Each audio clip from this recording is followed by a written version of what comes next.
The night after my father's funeral, my sister handed me a bottle of vodka and said, "Let's stop fighting, for Dad." She hadn't spoken to me in 5 years. 5 years of silence, no calls, no birthdays, no holidays, no explanation for disappearing when our father had his first stroke, and I was the one sleeping in a hospital chair beside him. And now, she stood on my porch in the Oregon rain, mascara running just enough to look fragile, holding a crystal bottle that probably cost more than my monthly electric bill. I didn't drink it. That night, my fiancé Ethan came over to help me sort through the inheritance paperwork. He poured a small glass. Just one. He said we both needed something to take the edge off. 40 minutes later, he was on my kitchen floor, his body convulsing, his pulse racing so violently I could see it jump in his neck. When I looked at Madison and said, "He drank the vodka you gave me," she didn't cry. She went silent. Then she panicked. The sound Ethan made when he hit the tile is something I still hear when the house is too quiet. A sharp crack of bone against ceramic, followed by the metallic rattle of the bar stool tipping over, his glass shattered beside him. The vodka spread across the floor in a thin, clear sheet that smelled faintly bitter, sharper than it should have. "Ethan!" I dropped to my knees, my training taking over before the fear could, roll him to his side, check airway, count breaths. His chest jerked in uneven spasms. His eyes were open but unfocused. Madison hovered near the doorway between the kitchen and living room, one hand over her mouth. "Oh my God! Oh my God, what's happening?" "You tell me," I snapped, already pulling my phone from my pocket. I hit 911 and spoke in a voice that had once called in coordinates under fire. Calm, precise, male, early 40s, sudden seizure, irregular heartbeat, possible ingestion. The operator asked what he had consumed. "Vodka," I said, staring straight at my sister. "From a bottle my sister brought." Madison's eyes flicked to the counter. It's just alcohol. Maybe he hasn't eaten." "He had dinner with me 2 hours ago." Ethan's body arched again. His hand clawed at my sleeve. His pulse under my fingers felt wrong, too fast. Not just panic fast, dangerous fast. The sirens arrived within minutes, red light washing through the front windows and across the framed photos of my father in uniform, my mother smiling before cancer took her, Madison and me as teenagers with braces and bad haircuts. Paramedics moved with practiced efficiency, lifting Ethan onto a stretcher, attaching monitors. One of them asked, "Anyone else drink from that bottle?" Madison answered too quickly. No, she didn't. Riley didn't drink any." The medic looked at me. "Ma'am?" "I didn't," I confirmed. "He poured the first glass." Madison's shoulders sagged with something that wasn't relief for Ethan. They carried him out into the rain. I followed, barefoot, not remembering when I'd kicked off my shoes. The cold pavement bit into my feet as they loaded him into the ambulance. "I'm riding with him," I said. Madison hesitated only a second. "I'll follow in my car." Inside the ambulance, the air smelled like antiseptic and adrenaline. A paramedic called out numbers. Blood pressure unstable, heart rate erratic. They asked again what he'd taken. "Just vodka," I said. "Nothing else." "Any medications? Recreational drugs?" "No." But my mind was already running ahead, scanning details like it used to scan desert roads for disturbed sand. The taste Ethan had mentioned. The way Madison kept asking if I'd had any. At the hospital, they rushed him straight into the emergency room. I stood in the hallway, hands shaking only after the doors swung closed. Madison appeared beside me, rain still clinging to her coat. "Riley, I swear, I bought that at Duty Free in Seattle." "It's expensive stuff. It wouldn't—" "Where exactly did you buy it?" I asked. She blinked. "At the airport." "Which store?" "I don't remember the name. Does that matter right now?" "It matters." She stared at me like I'd just betrayed her instead of the other way around. "Your fiancé is in there fighting for his life and you're interrogating me?" I stepped closer, lowering my voice. "You've asked 3 times whether I drank any." Her face drained of color. I was worried about you." A nurse came out and told us they were running tests. His heart rhythm was severely abnormal. They were stabilizing him. Did he have any heart conditions? She asked. No, I said. Madison spoke over me. She does. The nurse looked between us. She? My sister, Madison clarified quickly. Riley has blood pressure issues, PTSD, she's on medication.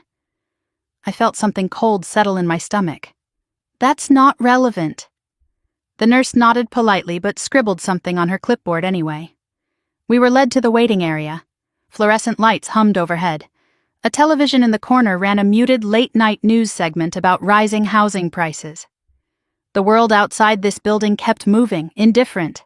Madison sat across from me, knees bouncing. She kept checking her phone, typing rapidly, then deleting.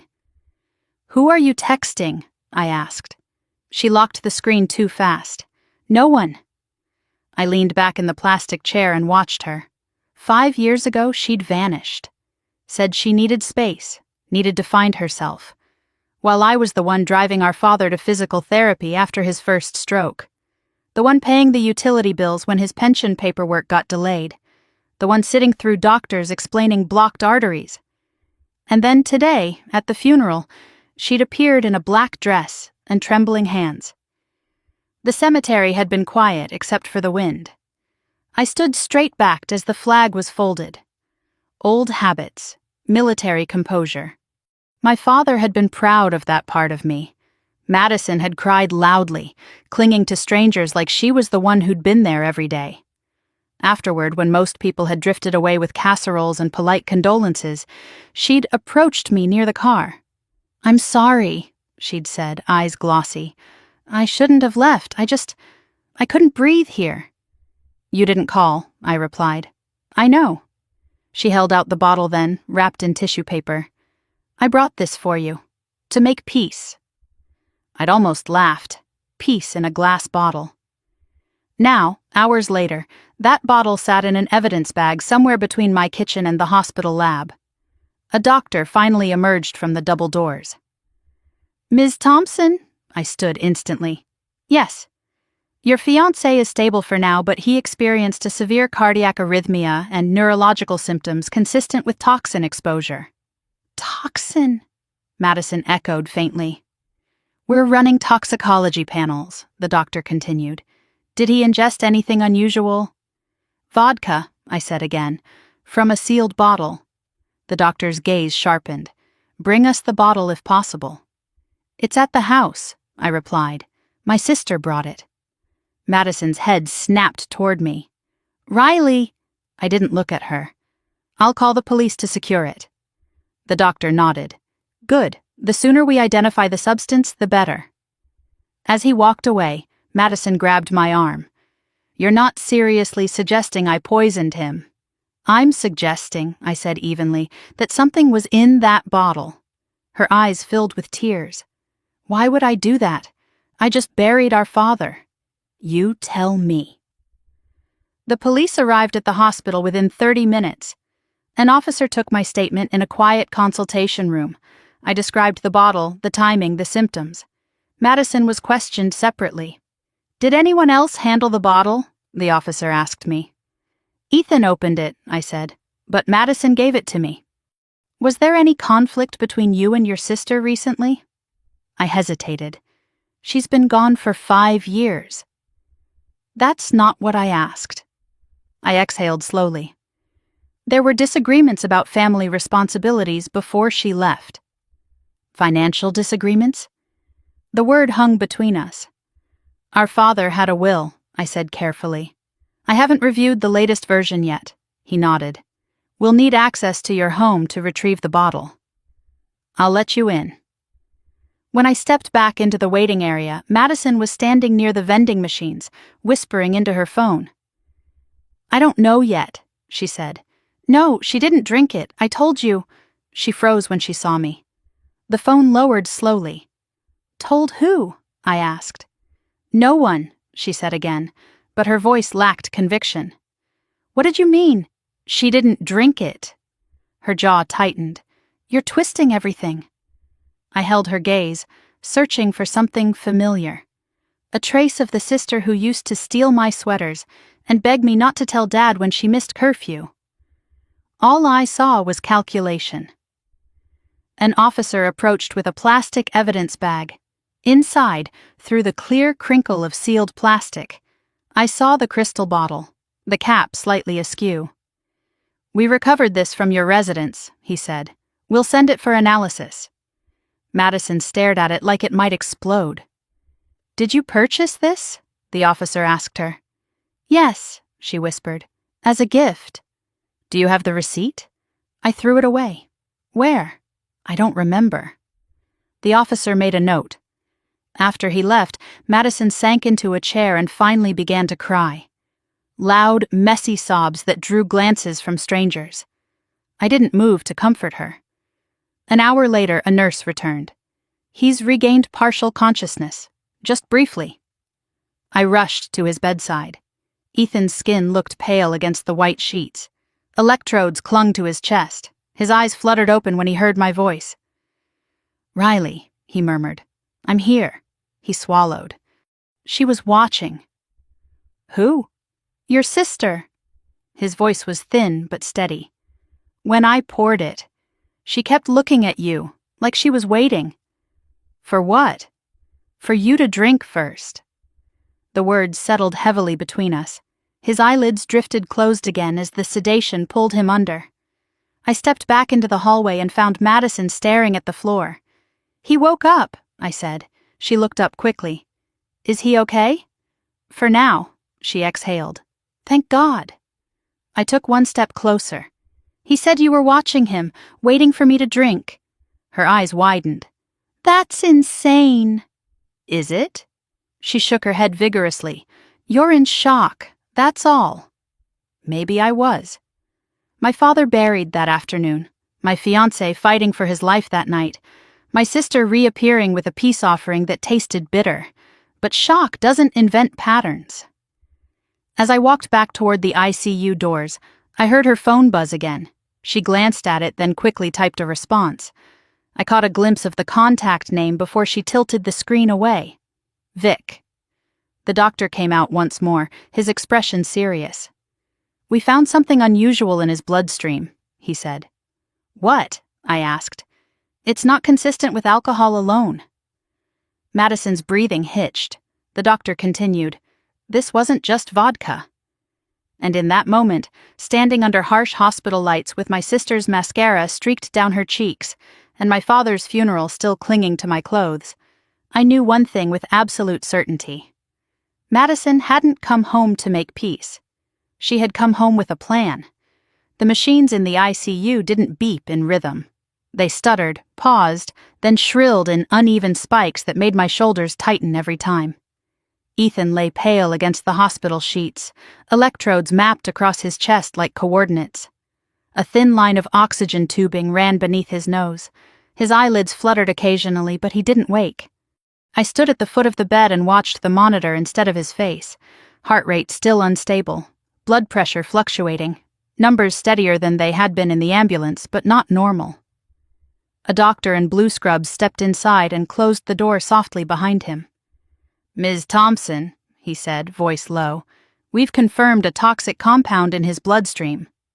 My jaw tightened. "What kind?" "We're still running the full panel, but preliminary results indicate aconitine." The word meant nothing and everything at the same time. It sounded clinical, sharp, final. "What is that?" I asked. "A plant-based toxin, extremely potent. It affects the heart and nervous system. Even small amounts can cause severe arrhythmia." "And alcohol?" I asked. "It can accelerate absorption, but this isn't alcohol poisoning." My hands curled into fists at my sides.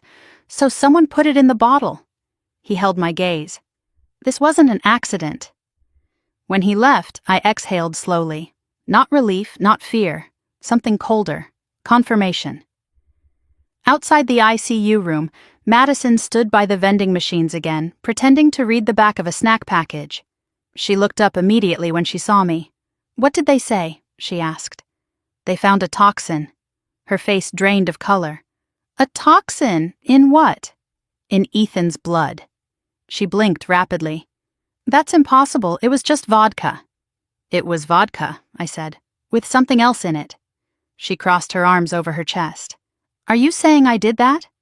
I'm saying you're the one who brought it. She shook her head, tears gathering again. I bought it at the airport. It was sealed, I swear. Did you open it before giving it to me? No. Did you leave it anywhere unattended? I don't know, it was in my bag. In your bag, I repeated. Her voice rose slightly. Why are you looking at me like that? Because you've asked me 4 times if I drank any. Her lips parted, then pressed thin. I was worried about you. I stepped closer. Were you? Before she could answer, Detective Larson walked down the hallway toward us, coat draped over one arm. Mid-40s, tired eyes, the kind of man who'd seen enough to stop being surprised. Ms. Thompson, he said, nodding at me, we need to talk. Madison straightened. I'd like to hear this too. He gave her a measured look. Separately. She opened her mouth to protest, then shut it. For a moment, her composure cracked and something sharp flashed through her expression. Not grief, irritation. I followed Larson into a small consultation room. He closed the door. We've secured the bottle from your residence. And? Preliminary field test suggests contamination. With what? Likely the same compound found in your fiancé's blood. We'll confirm once lab results return. My pulse stayed steady. Training. Breathe slow. Ask clear questions. Who handled the bottle besides him? He asked. My sister gave it to me. Ethan opened it. And you? I didn't touch the rim. I didn't drink. He studied me. Your sister said the same. She emphasized that you didn't drink. I let that sit between us. She also mentioned you have blood pressure issues, he added. I met his eyes. That's private medical information. She offered it. Something inside me shifted another notch. Detective, I said carefully, my father's funeral was today. My sister reappeared after 5 years. She gave me a bottle of vodka as a peace offering. My fiancé drank from it and nearly died. And now you're telling me she's volunteering my medical history? He didn't answer that directly. Is there any financial dispute between you two? The question landed heavier than I expected. Our father had an estate, I said. I haven't reviewed the latest documents. She told us there were disagreements about inheritance. She's been gone, I replied. She wasn't here when Dad needed care. He scribbled something down. Were you aware of any recent changes to the will? No, he closed his notebook. We're treating this as a potential attempted homicide. The word settled into the room like smoke. And you're not ruling anyone out, I said. That's correct. Including me. When I stepped back into the hallway, Madison was pacing now. What did he ask you? She demanded. About the will. Her pacing faltered. The will? Yes. She looked away too quickly. Why would that matter? Why would you bring it up? I didn't, she snapped, then caught herself. I don't understand why this is turning into something criminal. It already is, I said quietly. A nurse approached us. He's asking for you. I went back into the ICU room alone. Ethan's eyes were open this time, clearer. Hey, I said, stepping beside the bed. He swallowed carefully. Feels like my heart's trying to outrun me. It's stabilizing. He studied my face. They say what it was? A toxin. His brow furrowed faintly. From the vodka? Yes. Silence stretched between us.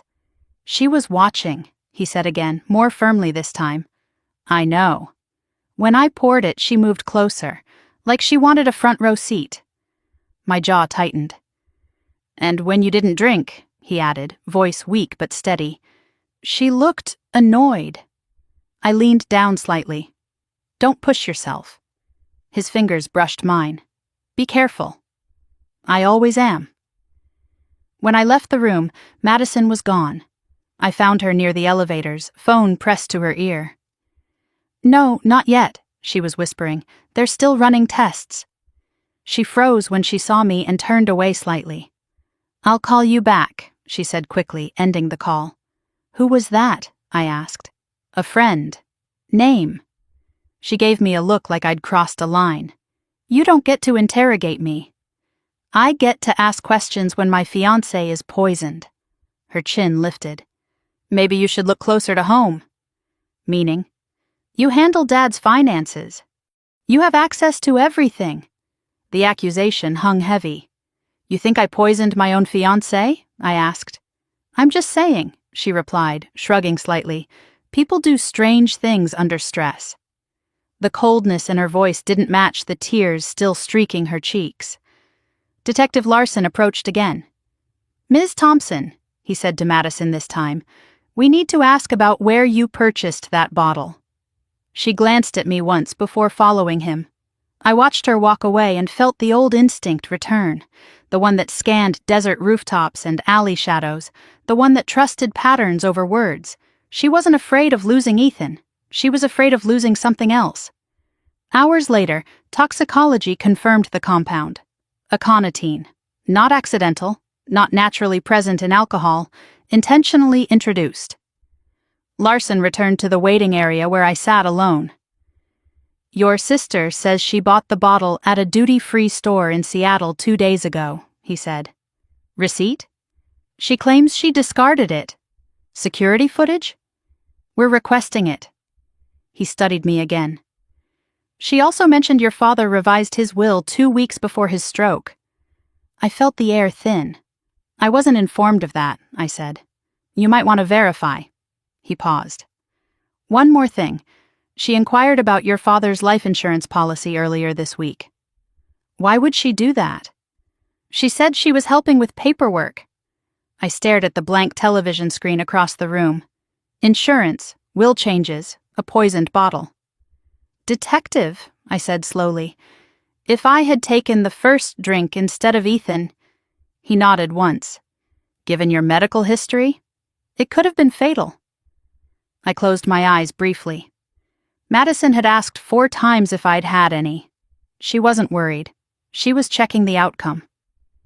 When Ethan drifted back to sleep, I stepped outside the hospital into the cold Oregon night. Rain had turned to sleet. The parking lot lights reflected off wet asphalt. Madison stood near her car, arms wrapped around herself. They're treating me like a suspect, she said when I approached. Are you? Her eyes flashed. How can you even ask that? Because someone tried to kill him. She shook her head, almost laughing. You always do this. Do what? Turn everything into a battlefield. My voice stayed level. This isn't a battlefield. It's a crime scene. She stared at me for a long moment. Then quietly she said, If you had just let things go, none of this would have happened. The words slid under my skin.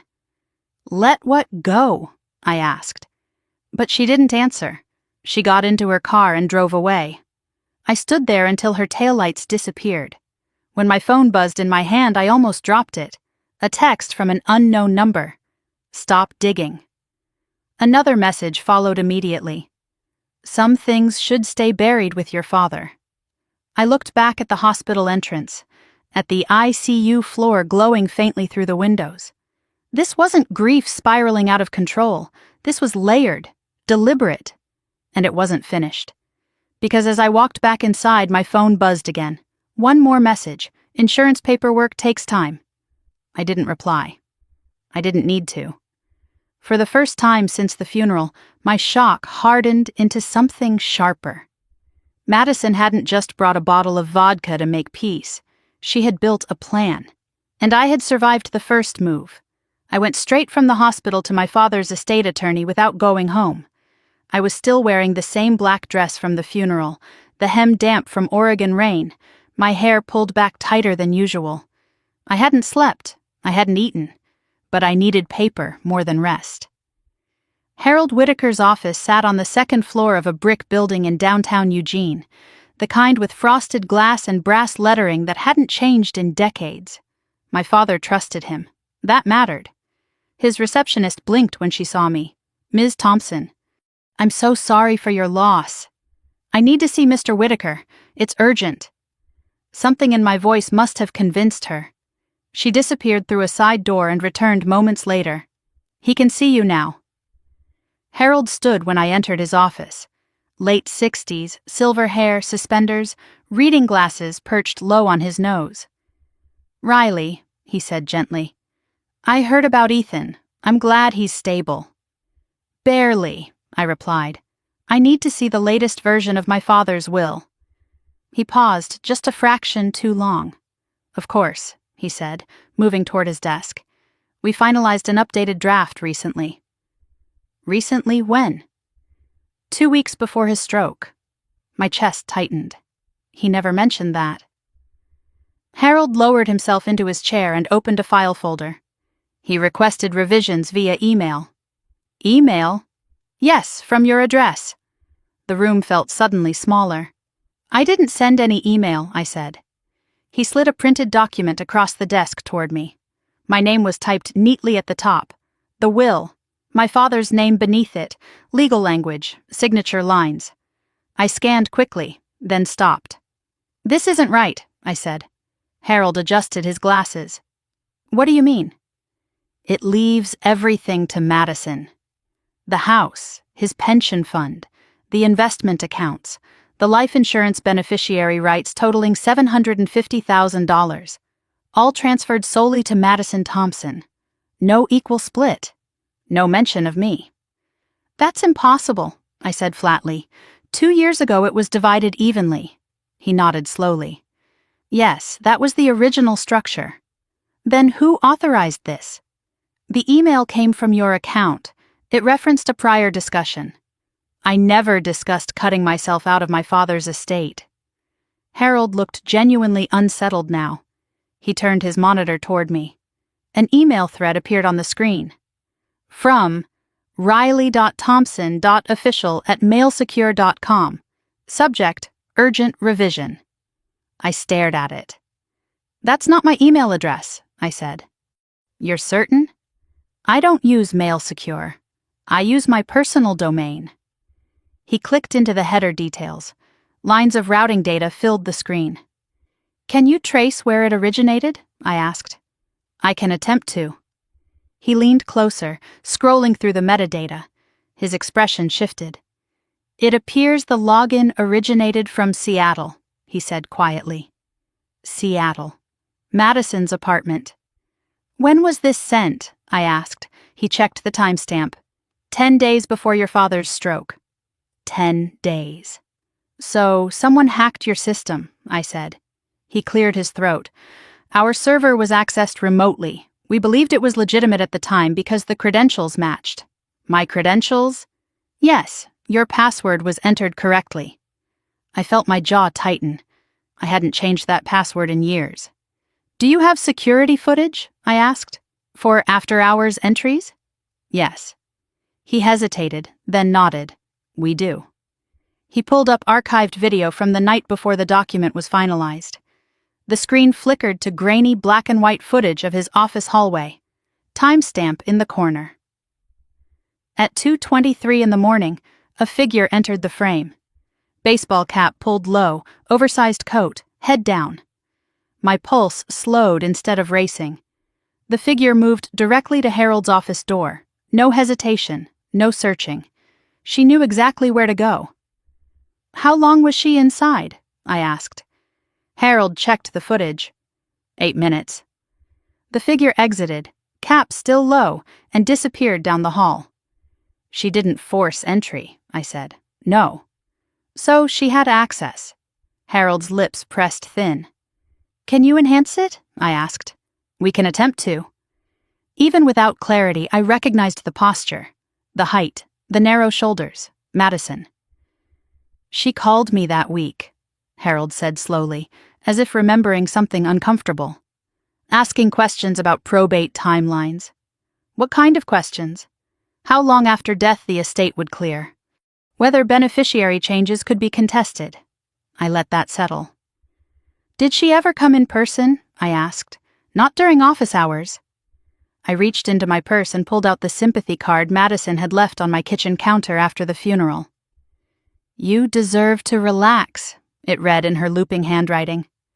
I slid it across the desk. "Compare it," I said. Harold opened an older file from his cabinet. A birthday card Madison had once sent my father. Same exaggerated loops on the capital letters. Same slight tilt to the right. He held them side by side. They are remarkably similar, he admitted. Run a formal comparison, I said. He nodded. I leaned back in the chair and stared at the ceiling for a moment. She didn't just bring vodka, I murmured. Excuse me? She brought paperwork. Harold opened my father's financial activity logs on his computer. There were 2 withdrawals, he said, small enough not to trigger alerts. How much? $25,000 labeled consulting fee. Then another $10,000 2 weeks later. To whom? He clicked into the masked account details. The last 4 digits made my stomach drop. Those numbers were identical to the old joint account Madison once shared with her ex-husband. She tested access, I said. Harold removed his glasses and rubbed his eyes. Riley, if this is fraud, it is, he nodded slowly. There's something else, he added quietly. What? Your father seemed uneasy the last time he was here. He mentioned Madison had been asking about the life insurance payout. When? About a month before his stroke. The room felt too quiet. Did he express concern? I asked. He said she thought money equaled fairness. Fairness. I remembered that word. Madison had used it often growing up. It's not fair you get praised more. It's not fair Dad trusts you with things. It's not fair you left and came back decorated. She'd never seen my deployment as sacrifice. Only as attention. When exactly was the will finalized? I asked. Digitally signed 10 days before the stroke. Hard copy placed in file. And the original? In our archive. Pull it. He retrieved the earlier version. Equal split. Both our names clearly typed. Dated 2 years ago. I took photos of both documents with my phone. This is forgery, I said. He didn't argue. Riley, he said carefully, if someone accessed our system and impersonated you, this becomes criminal. It already is. I stood. I'm forwarding everything to Detective Larson. He nodded again. I'll cooperate fully. As I reached the door, he spoke once more. Your father trusted you, he said quietly. He often said you were the stable one. The stable one. I stepped out into the cold Oregon air and let the door close behind me. The wind cut across my face, sharp and bracing. 10 days before his stroke, 2 withdrawals, a forged will, a bottle of vodka laced with aconitine. This wasn't grief. It was timing. My phone buzzed. Detective Larson. We're expanding the case, he said when I answered. Toxicology confirmed aconitine in the bottle. Lab found reseal marks on the cap. I have something for you, I replied. The will was altered from a Seattle IP address, likely Madison's apartment. He went silent for a second. That's significant. There's more, I said. Small transfers from my father's account to an account connected to her. Email me everything. I will. I ended the call and looked up at the gray sky. Madison hadn't come back to mourn. She'd come back to collect. And if I had taken that first drink instead of Ethan, the revised will would have left everything in her hands without question. My death, her inheritance, clean, efficient. Except she hadn't planned on one thing. I survived war zones. I survived grief. And I wasn't going to be erased by a glass of vodka in my own kitchen. As I walked toward my truck, the wind carried a faint smell of rain and snow. Behind me, inside Harold Whitaker's office, 2 versions of my father's legacy sat on his desk. One real, one forged. Madison thought she had rewritten the future. She forgot that paper leaves a trail, and I knew how to follow it. I brought my prescription bottles to Dr. Karen Holloway the morning after I left Harold Whitaker's office. The clinic smelled like antiseptic and burnt coffee. I hadn't changed out of yesterday's clothes. I didn't care. Dr. Holloway had treated me for years, through sleepless nights, blood pressure spikes, the steady management of PTSD that followed me home from the Gulf. She knew my baseline better than most people knew my face. What's going on? she asked as I set the orange pill bottles on her desk. I need you to look at these. She picked up the first one, unscrewed the cap, and poured a few tablets into her palm, her brow furrowed almost immediately. These aren't the usual shape, she said. That's what I thought. She compared the imprint code against her tablet. Her fingers moved quickly across the screen. This isn't your prescribed dosage, she said quietly, and this isn't even the same medication. My pulse didn't spike. It narrowed. What is it? I asked. A beta blocker with a much stronger hypotensive effect. If taken in combination with alcohol, especially in someone with your history... She didn't finish the sentence. How severe? I pressed. It could cause a dangerous drop in blood pressure, loss of consciousness, cardiac complications. Fatal? I asked. She met my eyes. Yes. The room went still. These were filled at my usual pharmacy, I said. She checked the label. Yes, but this isn't what we prescribed. Could the pharmacy have made an error? It's possible, she said carefully, but unlikely at this scale. The imprint codes don't match your chart at all. When were these filled? I asked. She scanned the label. 3 days before your father's funeral. 3 days. Madison had arrived the day before the funeral. Run a lab analysis, I said. I will, but Riley... She hesitated. Why are you asking this now? My fiancé is in the ICU, I said. Poisoned with aconitine. Her eyes widened. My God! And if I had taken the first drink instead of him, I continued, with this in my system... She exhaled slowly. It would have been catastrophic. I stared at the pills in her hand. This wasn't improvisation. This was planning. I drove straight home after leaving her office. The house felt different the second I unlocked the door. Same furniture. Same faint scent of my father's old cologne lingering in the hallway. But something underneath had shifted. I walked to the kitchen first. The counter where the vodka had sat was wiped clean by forensics, but I could still see the faint outline where the bottle had rested. A thin circle in the wood grain. I opened the drawer beside the sink where I kept spare keys. Empty. I stood still for a moment. The spare key had always been there, since my father gave it to me after my first deployment. Just in case, he'd said. Madison had helped clean the house the night before the funeral. She'd insisted on organizing my bedroom drawers while I was downstairs answering condolence calls. 10 minutes alone upstairs. I moved down the hallway to my bedroom. The bed was made, the dresser drawers aligned, but the small ceramic bowl on my nightstand was shifted slightly left. I always kept it centered. I opened the top drawer where I stored medications. The prescription bottle Dr. Holloway had just examined had been sitting right there. I knelt down and pressed my palm against the hardwood floor. No forced entry, no broken locks, just access. Someone hadn't broken in, they had walked in. My phone buzzed. Detective Larson. Lab confirmed aconitine in the vodka, he said without preamble.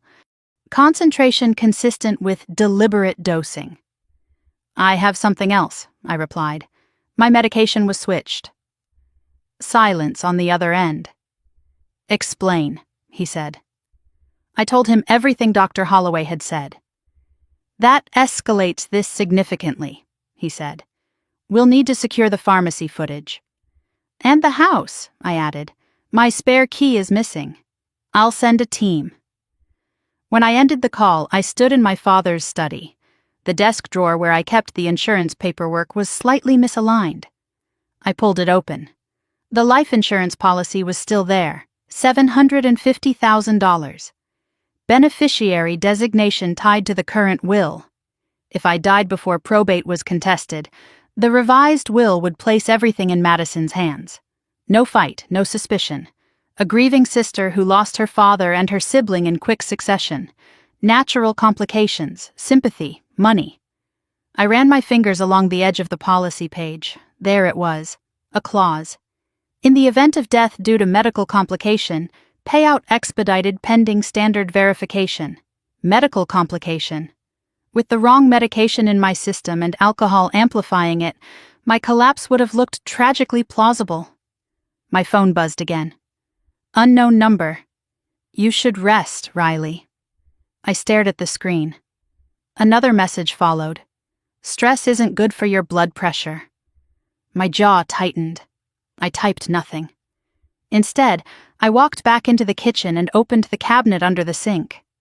There, near the cleaning supplies, a faint bitter scent lingered.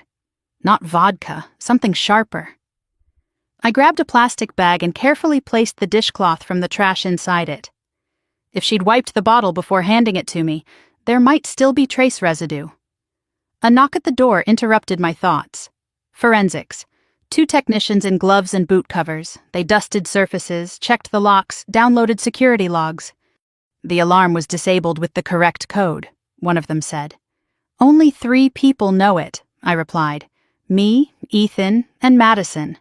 He nodded and photographed the keypad. Timestamp shows it was entered at 2:14 in the morning 2 nights ago, he added. 2:14. The night before Ethan collapsed. She hadn't just come to the funeral, she'd come prepared. After they left, the house felt too quiet. I sat at the kitchen table where Ethan had fallen. My father had once sat at this same table and told me, "You can't assume loyalty." I'd thought he meant soldiers. He'd meant blood. A memory surfaced uninvited. 6 months before his death, we'd been drinking coffee in this kitchen.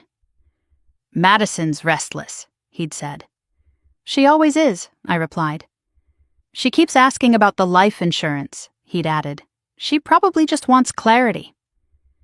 He'd looked at me for a long moment.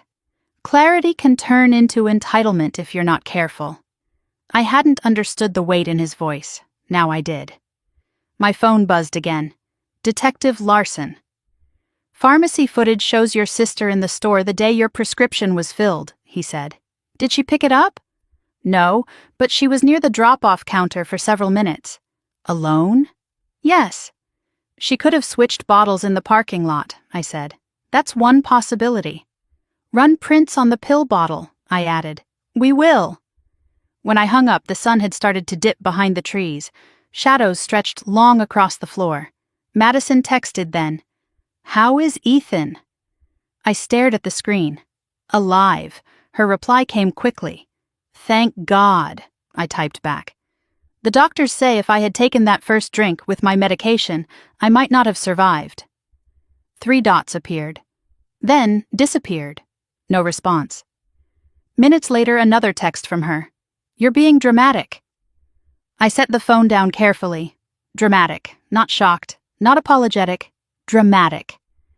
I stood and walked to the front door. Snow had begun to fall lightly, each flake quiet, precise, calculated, like the plan she'd constructed. Poison the vodka, swap the medication, forge the will, 3 layers, 3 safeguards. If one failed, another would hold. She hadn't accounted for one variable. Ethan loved me enough to pour first. As darkness settled, I replaced the front door lock myself. Metal scraped against metal, solid, secure. Inside, I turned off every light except the one in my father's study. I opened his safe and checked the contents. Insurance documents, original will copy, handwritten notes, everything still there. But the edges of the papers were slightly shifted. Someone had searched. Not for money, for evidence. I closed the safe and changed its combination. My phone buzzed one last time that night, from the same unknown number. "You can still walk away." I stared at the message. Walk away from what? From attempted murder? From inheritance fraud? From a sister who had calculated my blood pressure into her timeline? I deleted the message. Then I turned off the phone entirely. For the first time since the funeral, I let myself say it out loud in the empty house. "She meant to kill me." The words didn't echo. They settled. My sister hadn't brought vodka to make peace.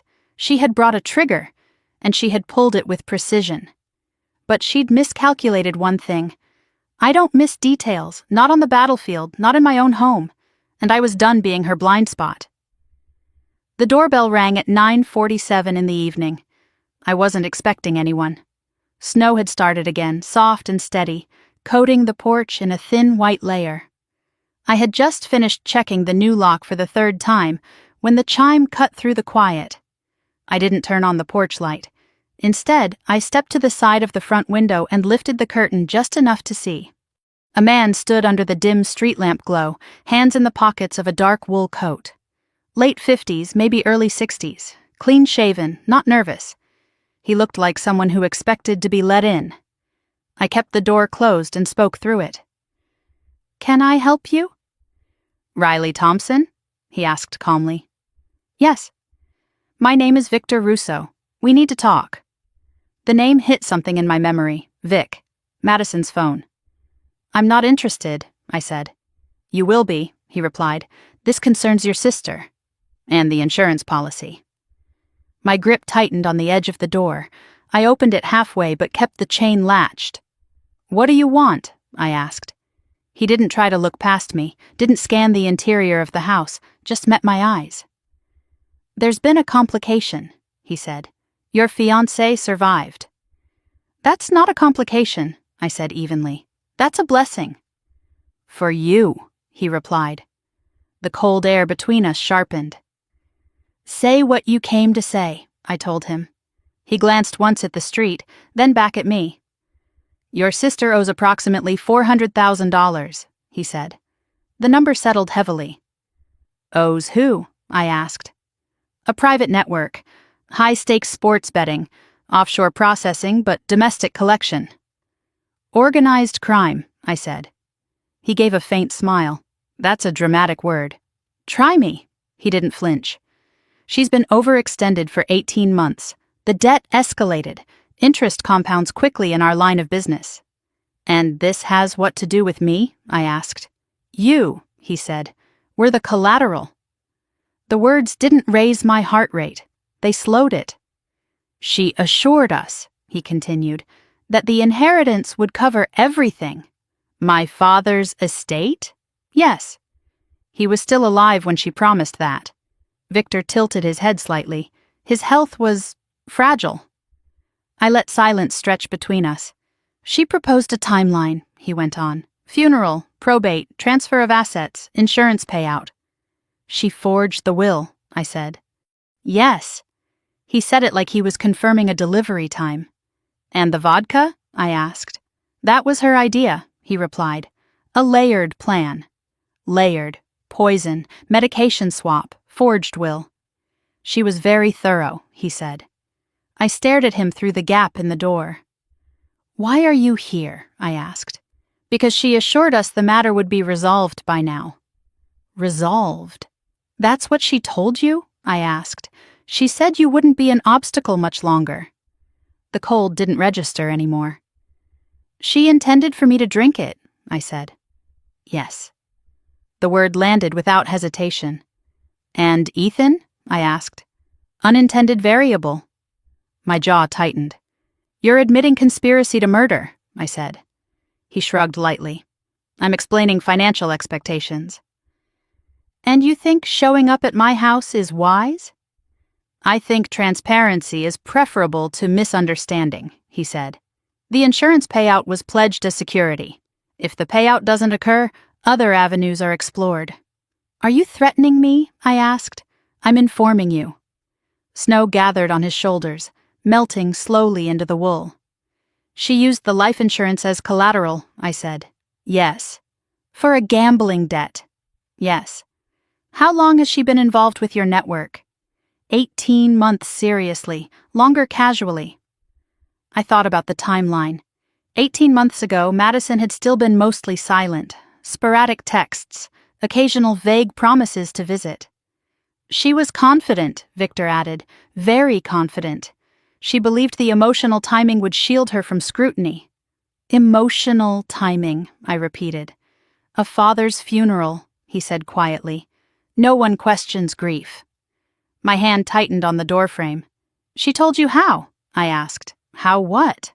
"How she would make it look natural."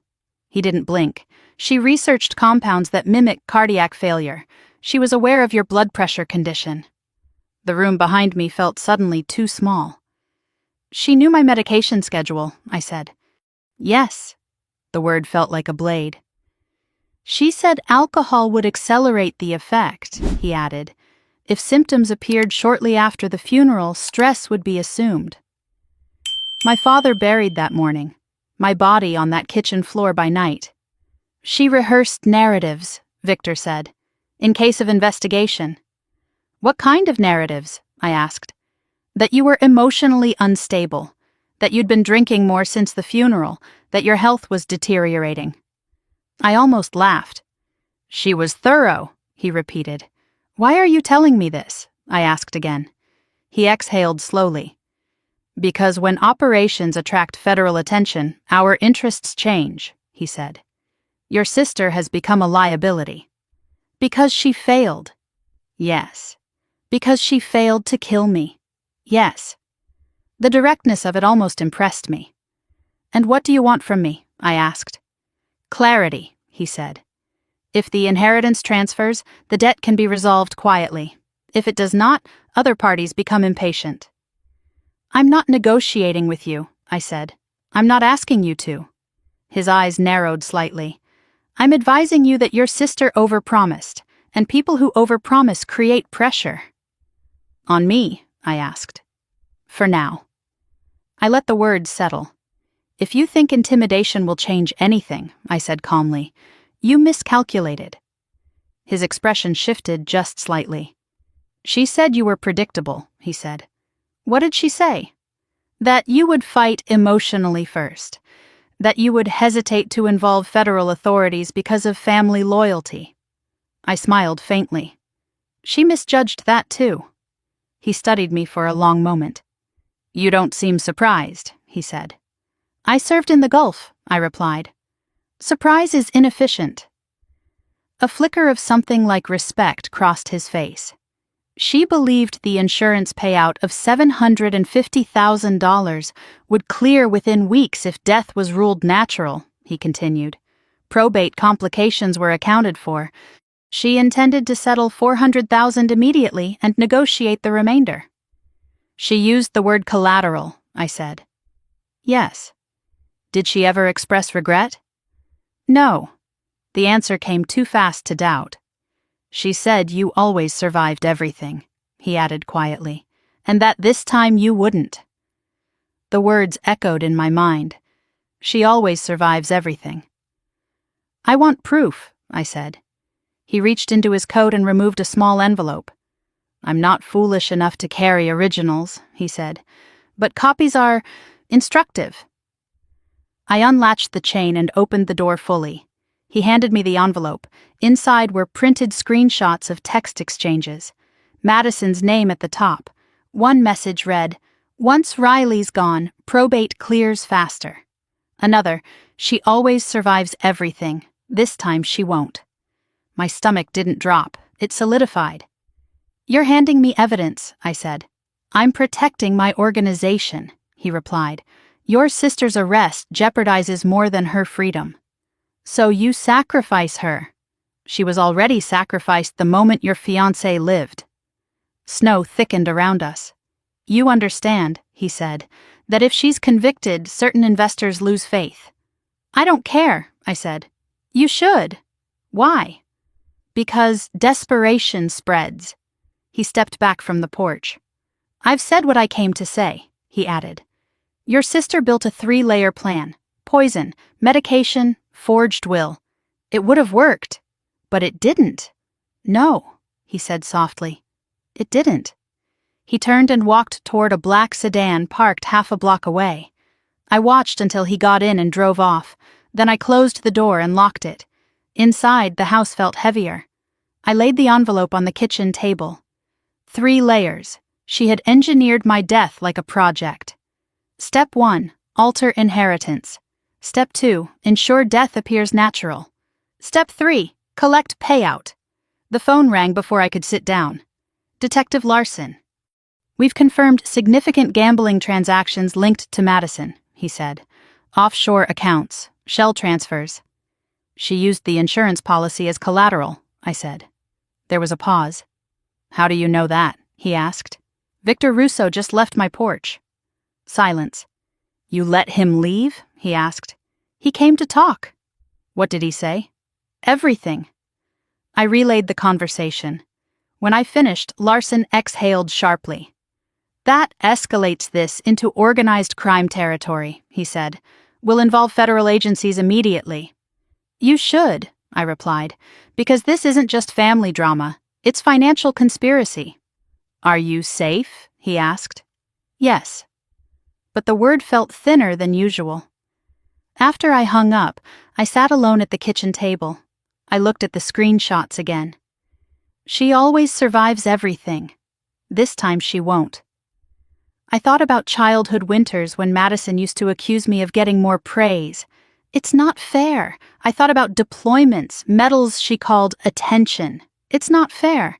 I thought about my father trusting me with paperwork. It's not fair. Fairness had turned into entitlement. Entitlement had turned into calculation. Calculation had almost turned into my obituary. I folded the papers carefully and placed them inside a folder labeled Evidence. War taught me something simple. You don't panic. You gather, you document, you dismantle. Madison didn't just gamble money. She gambled my life. And she expected to win. She forgot one thing: I don't fold under pressure, not in the desert, not in my own home, and certainly not because my sister decided I was collateral. I waited in the elementary school parking lot with the engine off and the heater running low. The late afternoon sky over Eugene was the color of wet concrete. Snow from the night before had melted into slush along the curb. Parents stood in small clusters near the entrance, checking their phones, waving at children spilling out of double doors. I hadn't told anyone I was coming, not Madison, not Lily's father, just Detective Larson, who had nodded once and said, "Be careful what you ask." I wasn't here to interrogate an 11-year-old. I was here to listen. The doors burst open and children ran into the cold air, backpacks bouncing. I scanned faces automatically, the way I used to scan rooftops for movement. Then I saw her, Lily, dark hair pulled into a messy ponytail, pink jacket too thin for the weather. She spotted my truck and hesitated. For a second I thought she might turn away. Instead, she ran toward me. "Aunt Riley!" she called, breath puffing white in the air. I stepped out of the truck before she reached me. "Hey," I said, forcing warmth into my voice. She hugged me tightly around the waist. "Is Uncle Ethan going to die?" she asked immediately. The directness knocked the air from my lungs. "No," I said gently. "He's stable. The doctors are taking care of him." She pulled back, searching my face. "Mom said it was just alcohol." "It wasn't," I said carefully. Her brow furrowed. "Is he really going to be okay?" "Yes." That part, at least, was true. "Can we get hot chocolate?" she asked quietly.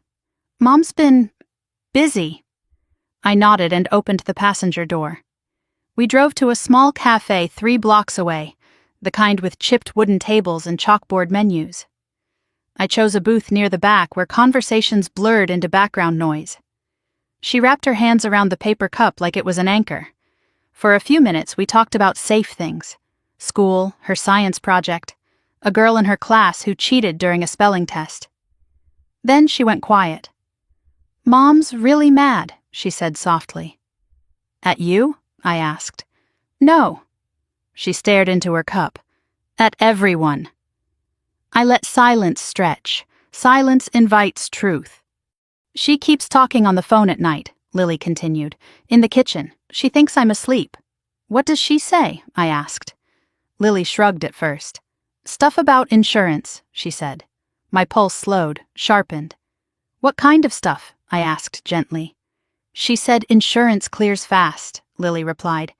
"And that once you're gone, things will be easier." The cafe noise faded into a dull hum. "What exactly did she say?" I asked, keeping my tone even. Lily chewed her lip. She said, "Once Riley's gone, probate clears faster." The words echoed the screenshot Victor had handed me. "Did she say that more than once?" I asked. "Yeah," Lily nodded. "She said it to a man named Vic." My hand tightened around my cup. "How do you know his name?" I asked. "She said it a lot," Lily replied. "Like, Yes, Vic, it's almost done. Almost done. When did she say that? I asked. Before Grandpa's funeral, and after. Lily looked up at me suddenly. Are you mad at Mom because of Grandpa's money? She asked. The question cut deep. I'm upset because someone tried to hurt Ethan, I said carefully. She nodded slowly. Mom said we'd be rich before Christmas, she added. The cafe felt colder. She said we'd move somewhere bigger, Lily continued. She showed me houses online. Did she ever talk about how that would happen? I asked. She said insurance, Lily said again, and that you wouldn't need anything anymore. I kept my breathing steady. Did she tell you not to talk about the bottle? I asked. Lily's fingers tightened around her cup. She said if anyone asked, I should say I didn't see anything, she whispered. My jaw clenched. Did you see anything? I asked. She hesitated. I saw her with the bottle in the kitchen before she gave it to you, Lily said. She was holding it and looking at it. Did she open it? I asked. I don't know, Lily replied, but she had it out of the bag. I leaned back slightly. Did she ever talk about my medicine? I asked. Lily's eyes widened faintly. She said you take stuff for your heart, she said, and that alcohol would make it worse. My throat went dry. When did she say that? I asked. On the phone, Lily said, to Vic. The pieces were aligning with brutal precision. She said stress would make it look natural, Lily added quietly. I swallowed. Did she ever say anything about Ethan? I asked. She said he wasn't supposed to drink it, Lily replied. The cafe noise came rushing back all at once. Did she say that exactly? I asked. Yes. Lily looked confused now. I thought she meant you were supposed to have it first, she said. I forced my expression not to change. Did she ever tell you to practice saying something? I asked. Lily nodded slowly. She said if police asked, I should say we haven't seen you much, she whispered. Even though we did. My phone vibrated on the table. Madison. I let it ring once, then answered and placed it on speaker without announcing it. Lily? Madison's voice came through tight. Where are you? With Aunt Riley, Lily replied. Silence. Then, did you tell her anything? Lily glanced at me. No, she said softly. Madison exhaled audibly. Good. We're almost safe, she murmured. The line went dead. Almost safe. I ended the call and looked at Lily. Sweetheart, I said gently, you didn't do anything wrong. She stared at the table. I don't want Mom to go to jail, she whispered. The words hit harder than anything else she'd said. I don't want that either, I replied honestly. But she said if you died, everything would belong to us, Lily added, voice trembling, and we wouldn't have to worry anymore. I reached across the table and covered her hand with mine. Money doesn't fix worry, I said quietly. She nodded, eyes glossy. She's been really scared lately, Lily added, like someone's watching her. That part didn't surprise me. When did she start acting like that? I asked. After the hospital, Lily said. She kept checking the windows. I thought about Victor's visit, about federal involvement, about pressure from both sides. Lily, I said carefully, if someone asks you what you told me today, you tell the truth, okay? She nodded. Even if Mom gets mad? Especially then. She looked down at her cup. She said you always win, Lily murmured. The phrase echoed again. You always win. I paid the bill and walked her back to my truck. The drive to Madison's apartment was quiet. When we pulled up, Madison was already outside, arms folded tightly. Her eyes flicked from Lily to me. You shouldn't be taking her without asking, she said. She wanted hot chocolate, I replied evenly. Madison crouched slightly in front of Lily. Did you tell her anything? She asked softly. Lily looked between us. I told the truth, she said. Madison's jaw tightened.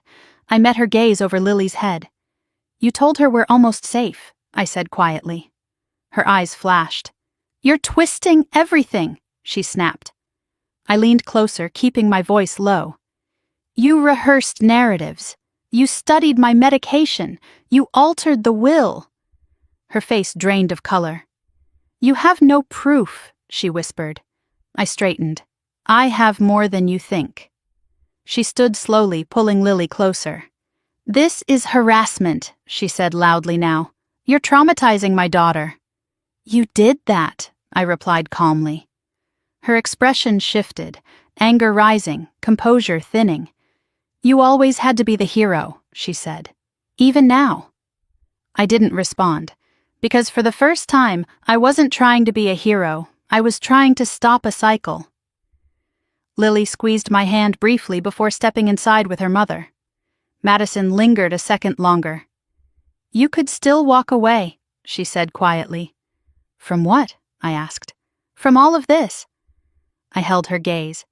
You tried to kill me, I said softly. Her eyes flickered. No, she said. I tried to fix things. Then she went inside. I sat in my truck for a long moment after the door closed. Snow began falling again, light and steady. I pulled out my phone and called Detective Larson.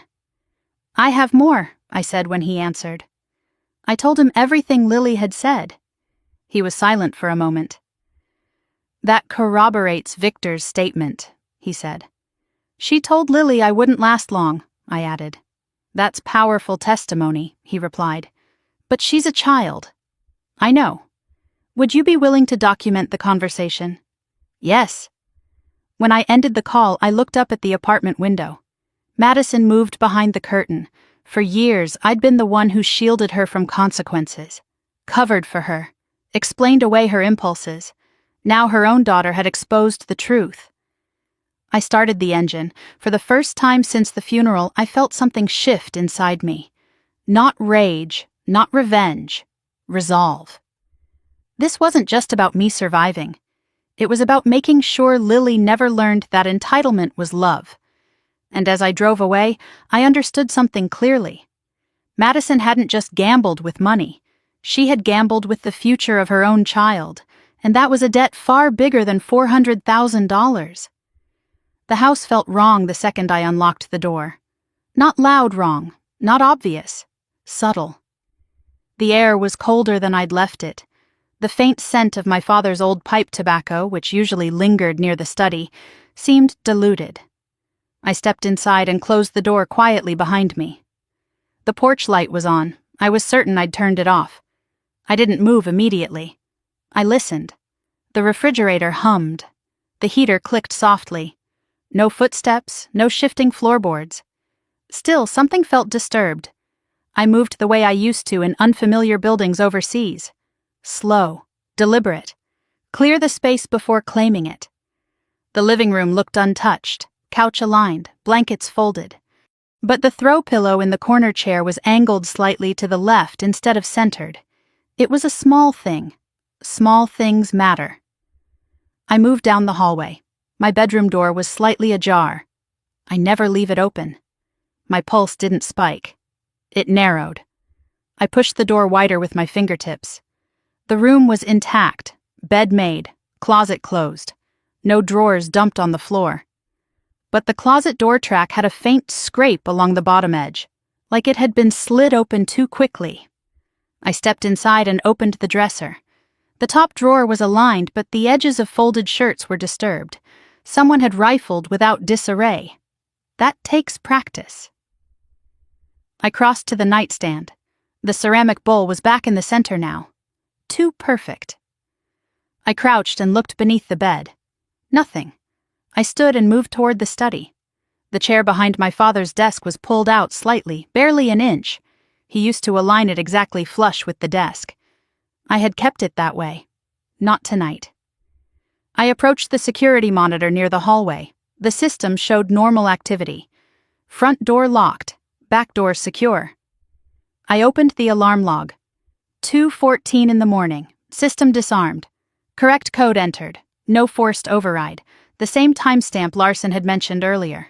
2:14, the night before Ethan collapsed. My spare key had gone missing.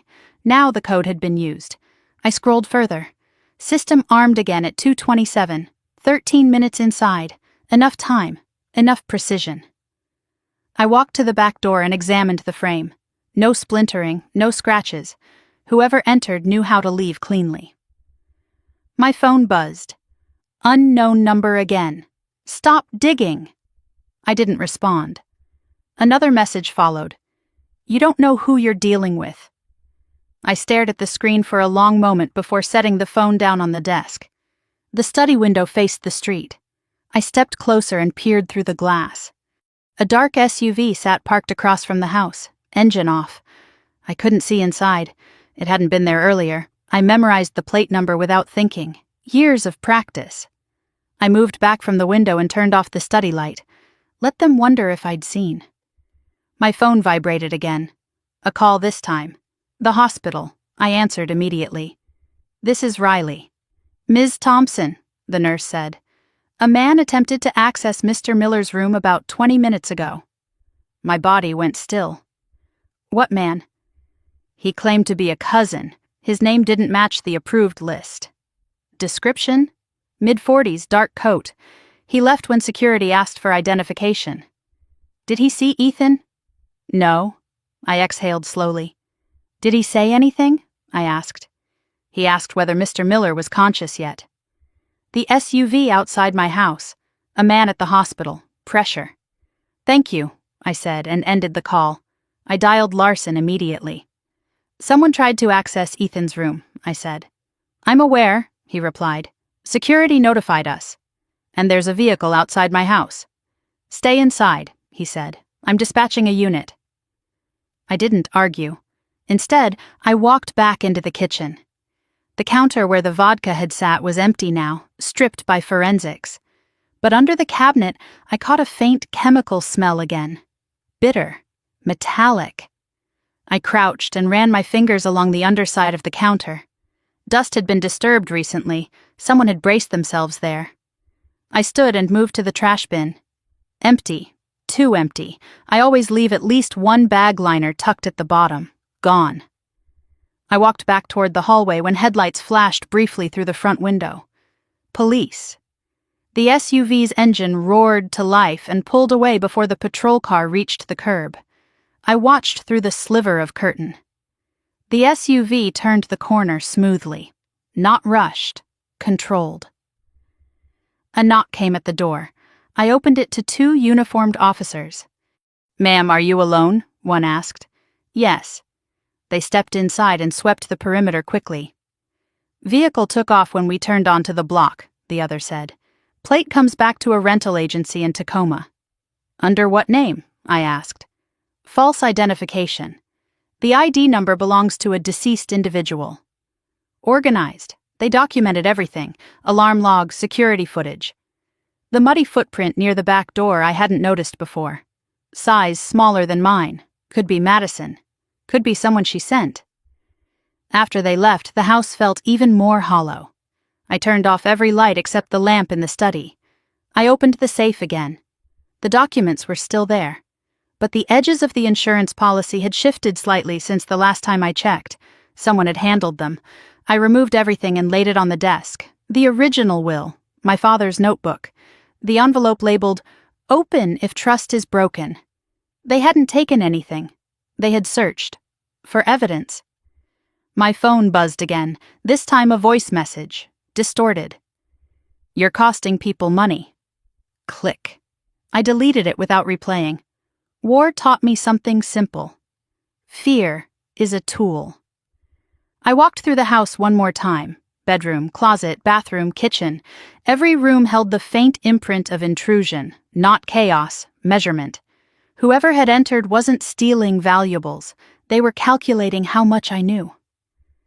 I paused in the hallway, staring at the family photos. One of Madison and me as children stood crooked. I straightened it carefully. Snow tapped softly against the windows. I moved to the front door and replaced the secondary lock with a reinforced deadbolt I'd picked up earlier that afternoon. Metal slid into place with a solid click. Secure. I walked back into the study and shut the curtains fully. Then I sat in my father's chair and let the silence settle. A memory surfaced. night patrol in the desert. We had cleared a building after intelligence suggested insurgents were inside. Nothing, empty rooms. But something felt wrong. We found the hidden compartment 2 hours later. Patience reveals what panic misses. This wasn't random intimidation. This was an attempt to push me off course, to make me hesitate, to make me feel unsafe in my own home. They underestimated something. I don't abandon ground. My phone buzzed again. Larson. FBI is stepping in, he said. Interstate financial fraud and attempted homicide connected to organized betting. You'll have surveillance support. Good, I replied. Are you shaken? He asked. No. That wasn't entirely true, but I wasn't shaken in the way they wanted. I was focused. They're trying to intimidate you, he said. They're trying to see how close I am, I replied. There was a pause. That's exactly what this is, he said. After I hung up, I opened my laptop and documented everything. Timestamp, vehicle description, hospital incident, text messages, every detail. The more light I shone on it, the less power it held. Around midnight, the street outside grew quiet again. No engines, no headlights, just snow. I stood at the window one last time before heading to bed. The yard looked untouched, white, still. But I knew better. Footprints melt, logs erase, messages delete, but patterns remain. And whoever walked through my house that night wasn't stealing. They were measuring. Measuring how far I'd gone. Measuring how much I'd uncovered. Measuring how difficult it would be to stop me. I turned off the final lamp and let the house fall into darkness. If they thought fear would slow me down, they miscalculated. I've walked through real war zones. A shadow on my porch doesn't compare. They wanted me to stop digging. Instead, they confirmed I was exactly where I needed to be. The federal building in downtown Portland didn't look dramatic from the outside. Gray concrete. Narrow windows. A flag snapping in the winter wind. But inside, everything felt heavier. 2 agents met me in a small conference room with no windows and a single camera mounted in the corner. Special Agent Daniel Hayes, Special Agent Monica Ruiz, both calm, both watching everything. Ms. Thompson, Hayes began, sliding a legal pad across the table. We appreciate your cooperation. I want this finished, I replied. Ruiz opened a folder thick with printed documents. We've confirmed communication between your sister and Victor Russo dating back 18 months. Gambling debt? I asked. Yes. How much? Approximately $400,000 principal. Interest fluctuated. And she pledged my father's insurance policy as collateral, I said. Hayes nodded once. That appears accurate. I placed the screenshots Victor had given me on the table. Ruiz studied them carefully. These align with what we've pulled from her cloud backup, she said. She didn't wipe it? I asked. She tried, Hayes replied, but partial data remained. I leaned back slightly. What about the IP address from the forged will? I asked. We traced it to her Seattle apartment, Ruiz said. 2 separate logins into the attorney's server. And the security footage? I asked. Hayes tapped the folder. We enhanced it. It's her. No hesitation in his voice. Has she been questioned? I asked. Not yet, Ruiz said. We're building enough to prevent a simple denial strategy. I nodded. What about the pharmacy? I asked. Surveillance shows her near the counter when your prescription was processed, Hayes said. And we recovered partial fingerprints from the swapped bottle. Her prints? I asked. Mixed, Ruiz said, but hers are present. The air felt sharp and clinical. And Victor? I asked. He's cooperating, Hayes said. I almost laughed. Self-preservation, Ruiz added calmly. He confirmed the 3-layer plan? I asked. Yes, Hayes replied.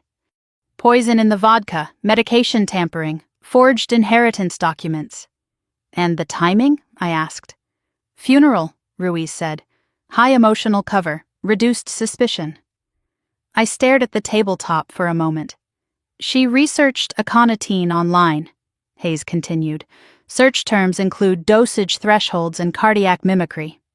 How long? I asked. 2 months. 2 months. While texting condolences, while pretending to reconnect. She called the insurance company twice under the pretense of helping with paperwork, Ruiz added. I closed my eyes briefly. How soon are you moving? I asked. Hayes exchanged a look with Ruiz. Soon, he said, but we need one more piece. What? I asked. Recorded intent, Ruiz said. I opened my eyes. She's not stupid, I said. No, Hayes replied, but pressure changes behavior. They leaned forward slightly.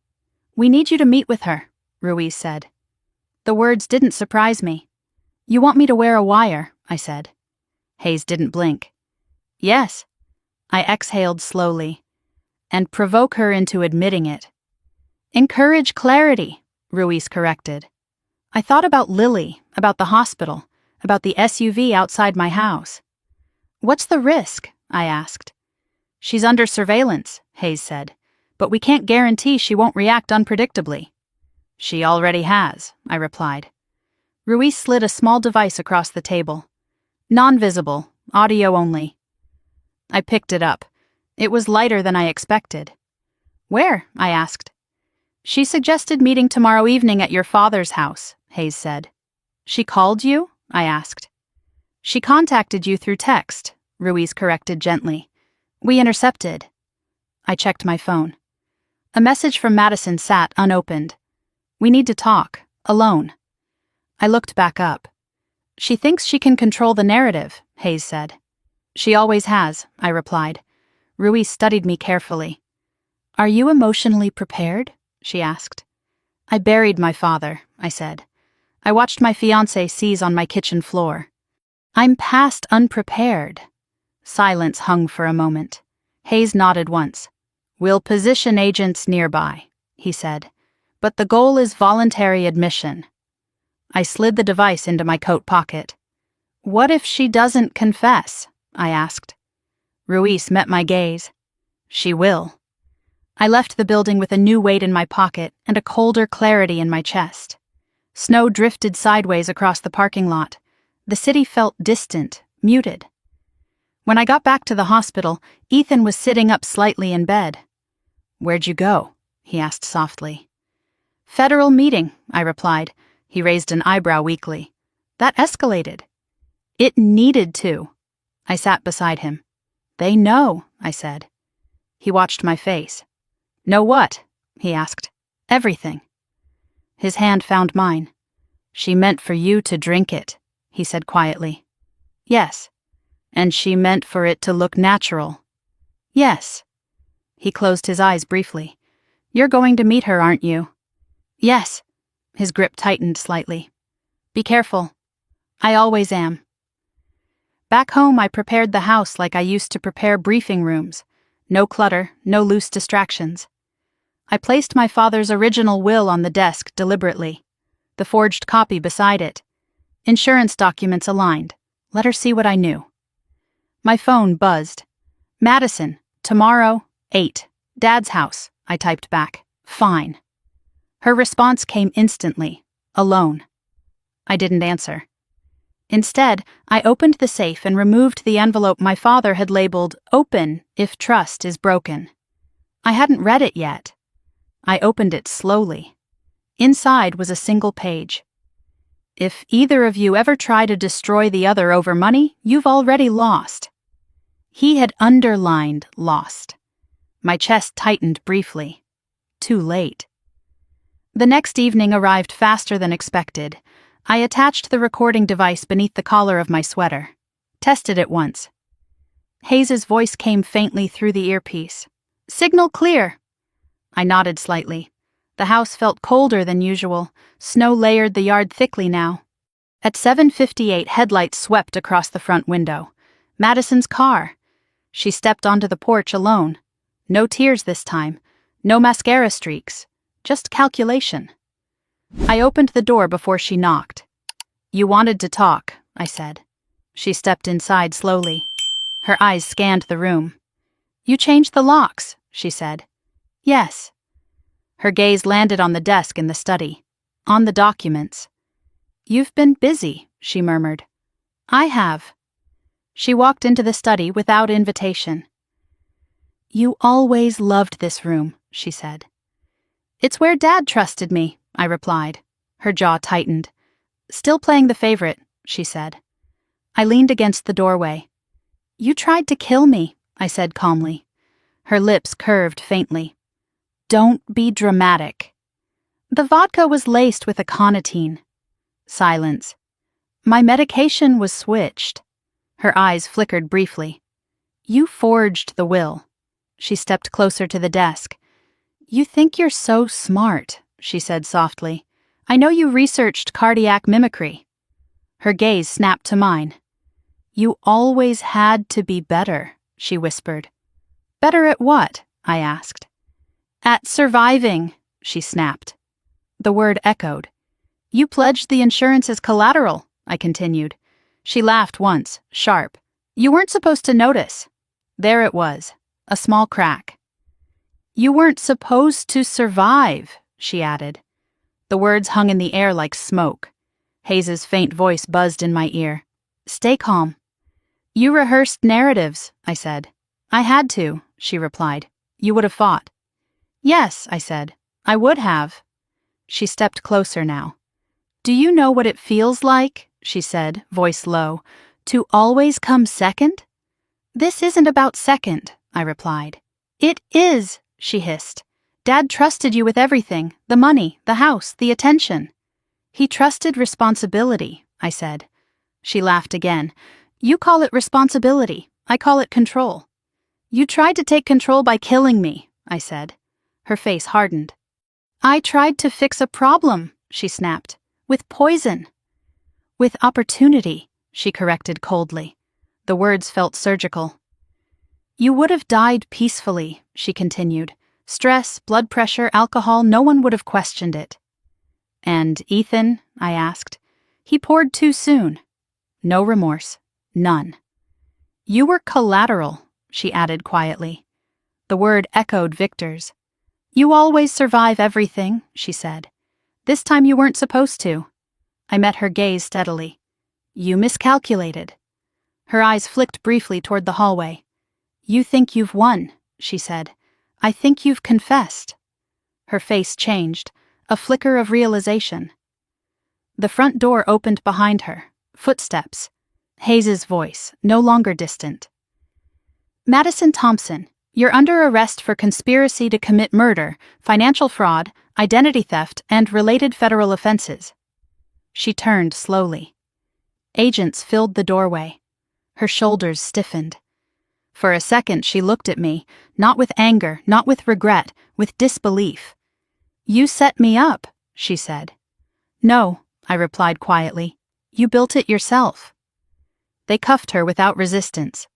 As they led her toward the door, she stopped once more. "You always win," she whispered.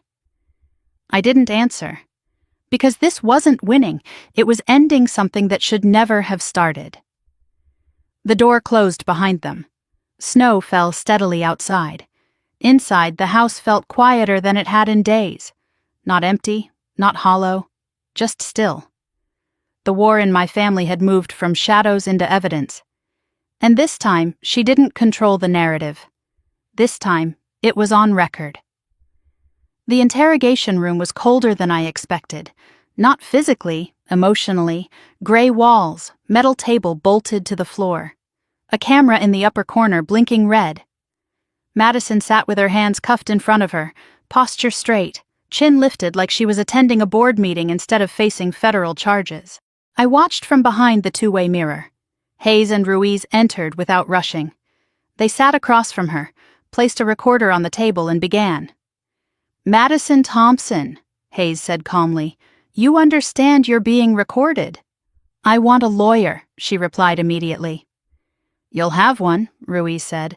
"Before that, we're offering you the opportunity to clarify certain facts." Madison leaned back slightly. "There's nothing to clarify," she said. Ruiz slid a printed transcript across the table, highlighted in yellow. "You weren't supposed to survive." Madison's eyes flicked down for half a second. Then back up. "You recorded me," she said, almost impressed. "Yes," Hayes replied. She inhaled slowly. Context matters, she said. Then give us context, Ruiz replied. Madison glanced toward the mirror. For a split second I thought she knew I was there, but she couldn't, could she? You're twisting a private argument, Madison said. My sister has always been dramatic. Hayes didn't blink. You researched aconitine, he said, for 2 months. Silence. You logged into her attorney system from your apartment, Ruiz added. Twice. Madison's jaw tightened. You switched her prescription medication, Hayes continued. Your fingerprints are on the bottle. She exhaled sharply. You can't prove that, she said. We can, Ruiz replied calmly. Hayes slid another sheet forward. Bank transfers, gambling transactions, offshore accounts, $400,000 owed.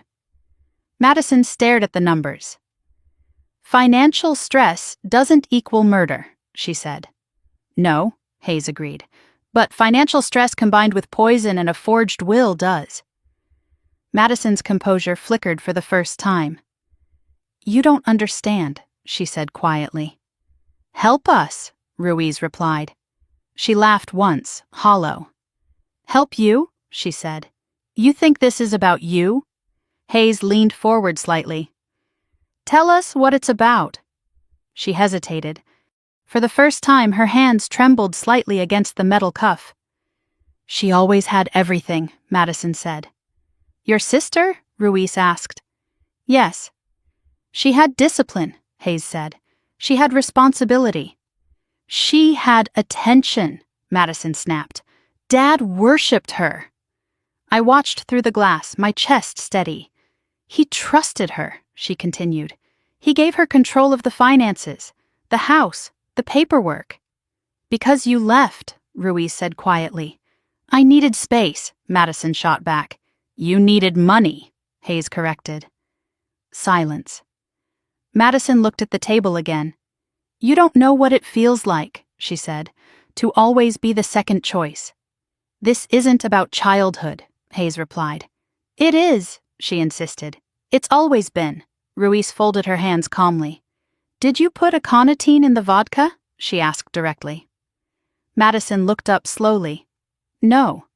Did you switch her medication? Hayes asked. No. Did you alter the will? Ruiz asked. Silence. Her breathing changed slightly. I asked about probate timelines, she said carefully. That's not illegal. You impersonated your sister, Hayes said. I sent an email, she corrected. That's not murder. Hayes slid the enhanced security image across the table. Her figure, baseball cap, entering Whitaker's office at 2:23 in the morning. Madison's lips parted. That's not clear, she said. It's you, Ruiz said quietly. Silence again. Through the glass, I watched her posture shift, not collapse, recalculate. You don't have proof I poisoned anything, she said finally. Hayes leaned back slightly. Victor Russo does. That name landed harder than anything else. Her eyes flashed. He's lying, she said immediately. He's cooperating, Ruiz corrected. He's protecting himself, Madison shot back. Yes, Hayes agreed. And you're protecting yourself. Madison's jaw clenched. You don't get it, she whispered. Then explain, Ruiz said. Madison looked toward the mirror again. For a brief second, her gaze felt like it pierced through the glass. She always survives, she said softly. The words were barely audible. And this time, Hayes prompted. Madison's lips trembled. I just needed one thing to work, she said. There it was. Not a full confession, but not denial. You needed her to die, Ruiz said gently. Madison's eyes snapped up. No, she said quickly. I needed the pressure to stop. By eliminating her, Hayes replied. She shook her head rapidly. You're twisting it. Hayes slid Lily's statement summary onto the table. Madison stared at it. She's a child, she whispered. She heard you say insurance clears fast, Ruiz said. She misheard. She heard you say once Riley's gone, Hayes continued. Madison's composure cracked. She wasn't supposed to be part of this, she said. The room went silent. Ruiz leaned forward slightly. Part of what? She asked softly. Madison froze.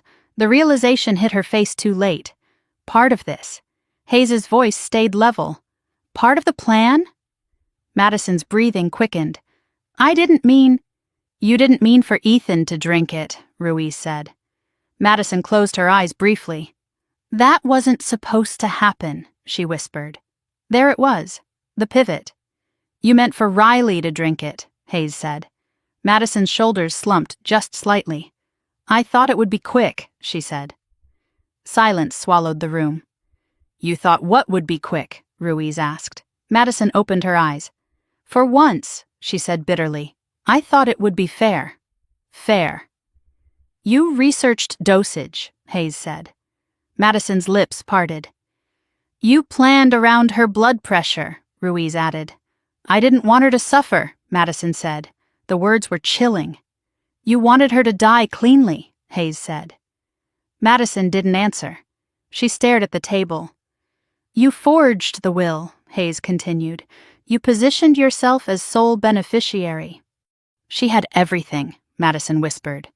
And that justified murder? Ruiz asked quietly. Madison's head snapped up. I didn't think they'd look that closely, she said. The room stilled. You assumed grief would shield you, Hayes said. She swallowed. Yes. The word was barely audible. Hayes glanced at Ruiz. Ruiz nodded slightly. You understand this constitutes admission of premeditated intent, Hayes said calmly. Madison's eyes widened. I didn't... You acknowledged planning, Ruiz said. Research, timing, outcome. Madison's face drained of color. I didn't want it to look like murder, she whispered. There it was. Full, clear, documented. Behind the glass, I exhaled slowly. Not relief, not triumph. Finality. Madison slumped back in her chair. They never choose me, she said hollowly. Hayes's voice stayed steady.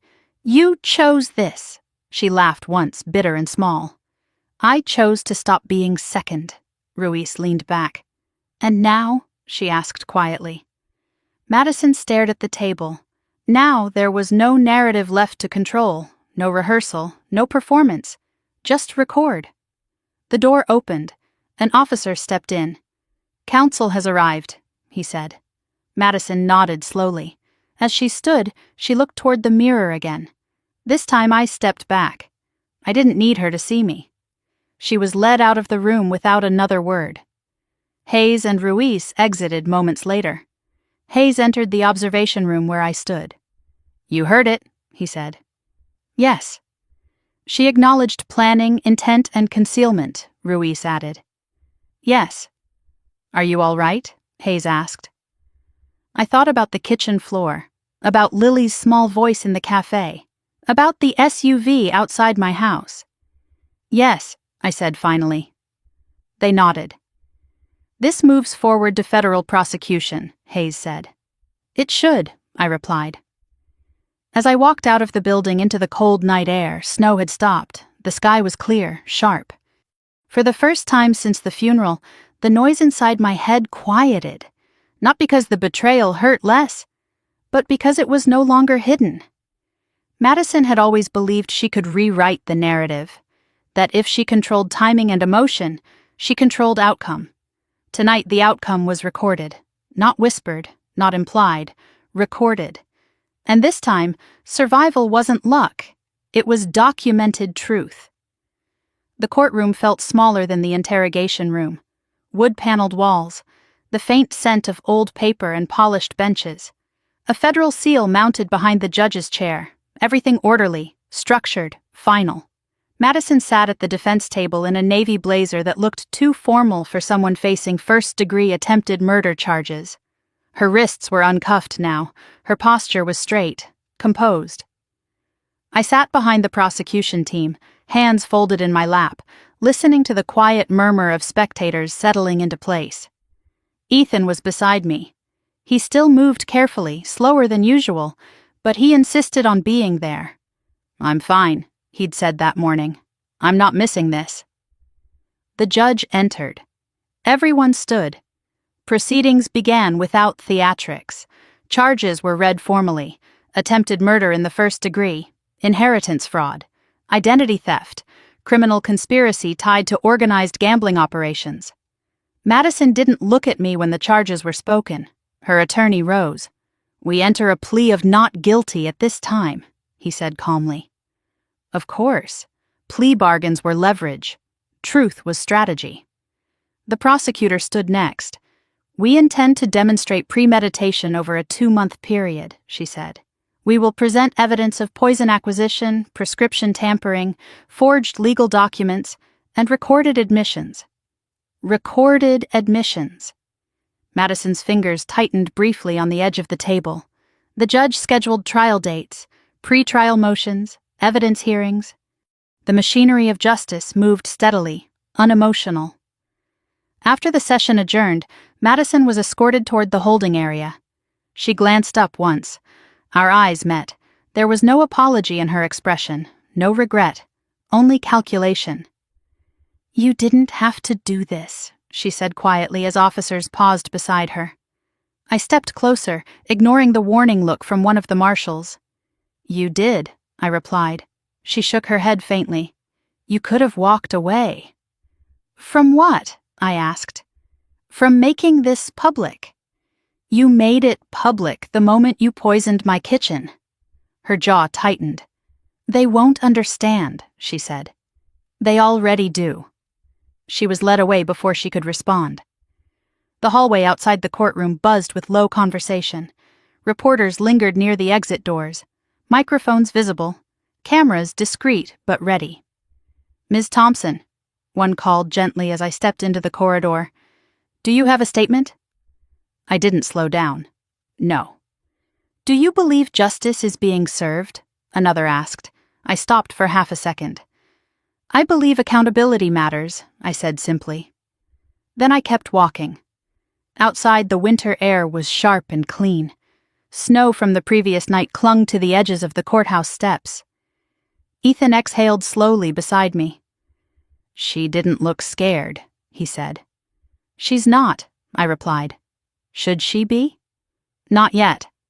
He studied my face. "You're steady," he observed. "I've had practice."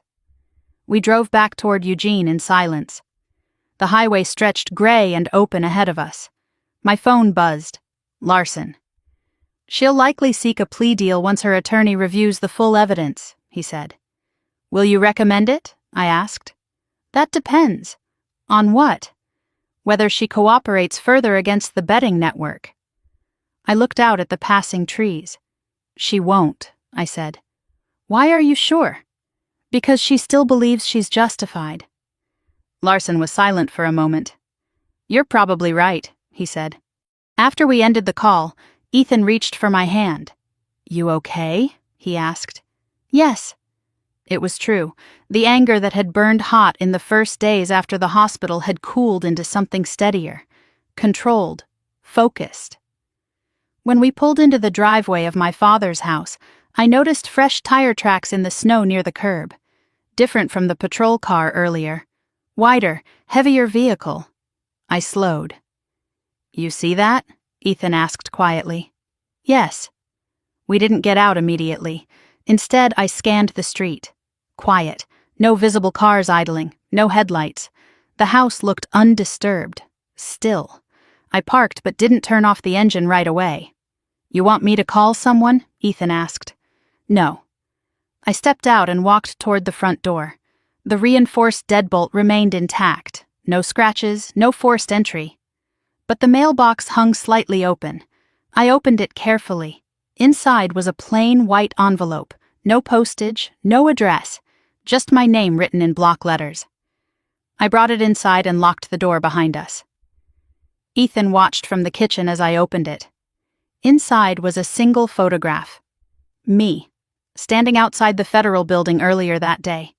Taken from across the street, close enough to see my face clearly.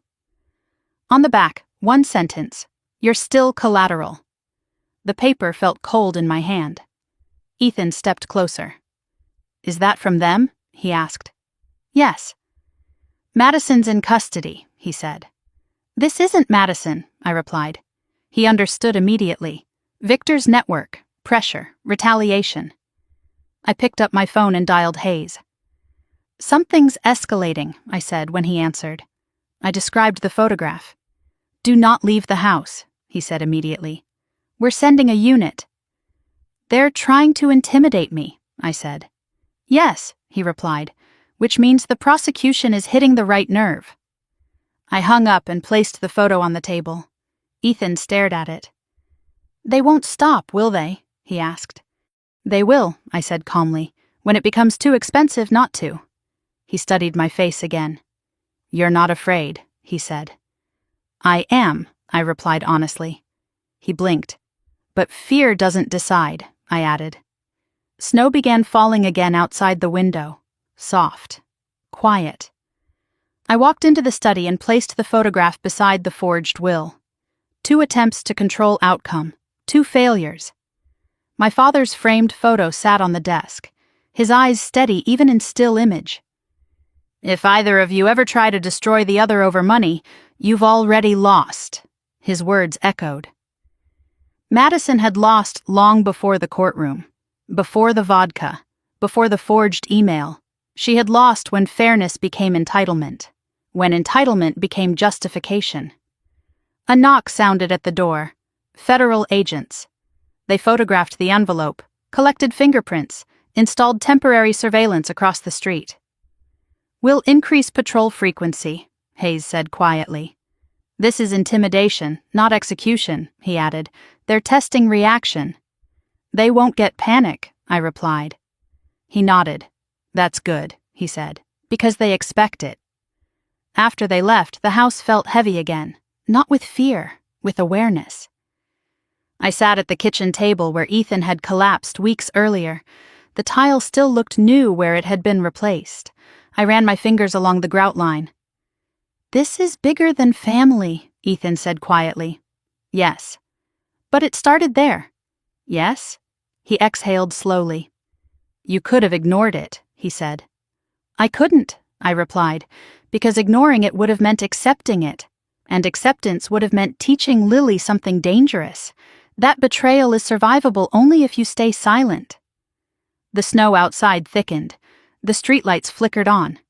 I picked up the photograph again. "You're still collateral. They were wrong. Collateral implies expendable, replaceable, negotiable. I wasn't any of those." I walked to the window and looked out at the falling snow. The quiet didn't mean peace. Not yet. The trial would come. More evidence, more pressure, more attempts to rattle me. But tonight, the house was secure.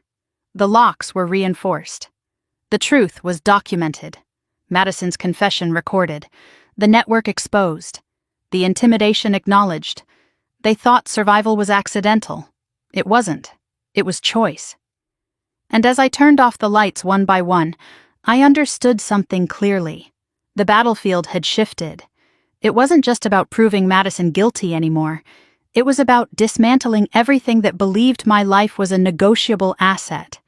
And I had no intention of walking away. The first morning of trial felt colder than the day of my father's funeral, not because of the weather, because there was no illusion left. Snow had hardened into thin sheets of ice along the courthouse steps. Reporters lined the sidewalk this time, not subtle anymore. Camera lenses followed every movement as Ethan and I stepped out of the car. "Ms. Thompson, do you believe your sister intended to kill you?" someone called. I didn't answer. Inside, the federal courtroom buzzed with low conversation. Jurors filed in one by one, eyes careful, expressions neutral. Madison entered last. No cuffs, no visible panic. She wore a gray suit today, hair pulled back tightly. Controlled. Strategic. She didn't look at me. The judge took the bench. The prosecutor stood first for opening statements. "This is not a case of impulsive violence," she began. "This is a calculated plan executed over 2 months. The defendant researched lethal plant toxins. She altered legal documents to secure inheritance. She tampered with medication. She attempted to stage a death to appear natural." The words were steady, measured. The jury watched. "She believed grief would shield her," the prosecutor continued. She believed family would cloud suspicion. She was wrong. Madison's attorney rose next. "This is a tragedy fueled by misunderstanding," he said calmly. "Financial stress does not equal murder. Research does not equal action. We ask you to consider reasonable doubt." Reasonable doubt. I had lived in doubt for weeks. Now it had a courtroom. The prosecution called its first witness, Dr. Karen Holloway. She walked to the stand with quiet composure. "Dr. Holloway," the prosecutor began, "did you examine the defendant's sister's prescription medication?" "Yes," she replied. "What did you find?" The medication had been replaced with a stronger hypotensive agent not prescribed to Ms. Thompson. And the effect, if combined with alcohol? It could result in severe hypotension, cardiac arrhythmia, or death. The courtroom was silent. Was this substitution accidental? No. Madison's attorney stood. "Doctor, is it possible a pharmacy error occurred?" Dr. Holloway held steady. "No. The imprint codes did not match the prescription. This was deliberate substitution." Next came the pharmacy manager. Surveillance footage played on a monitor. Madison visible near the prescription counter, lingering, waiting. Her attorney objected. "Being present is not tampering," he argued. The judge allowed the footage. The jury watched carefully. I watched Madison's face, still controlled, still steady. Victor Russo was called next.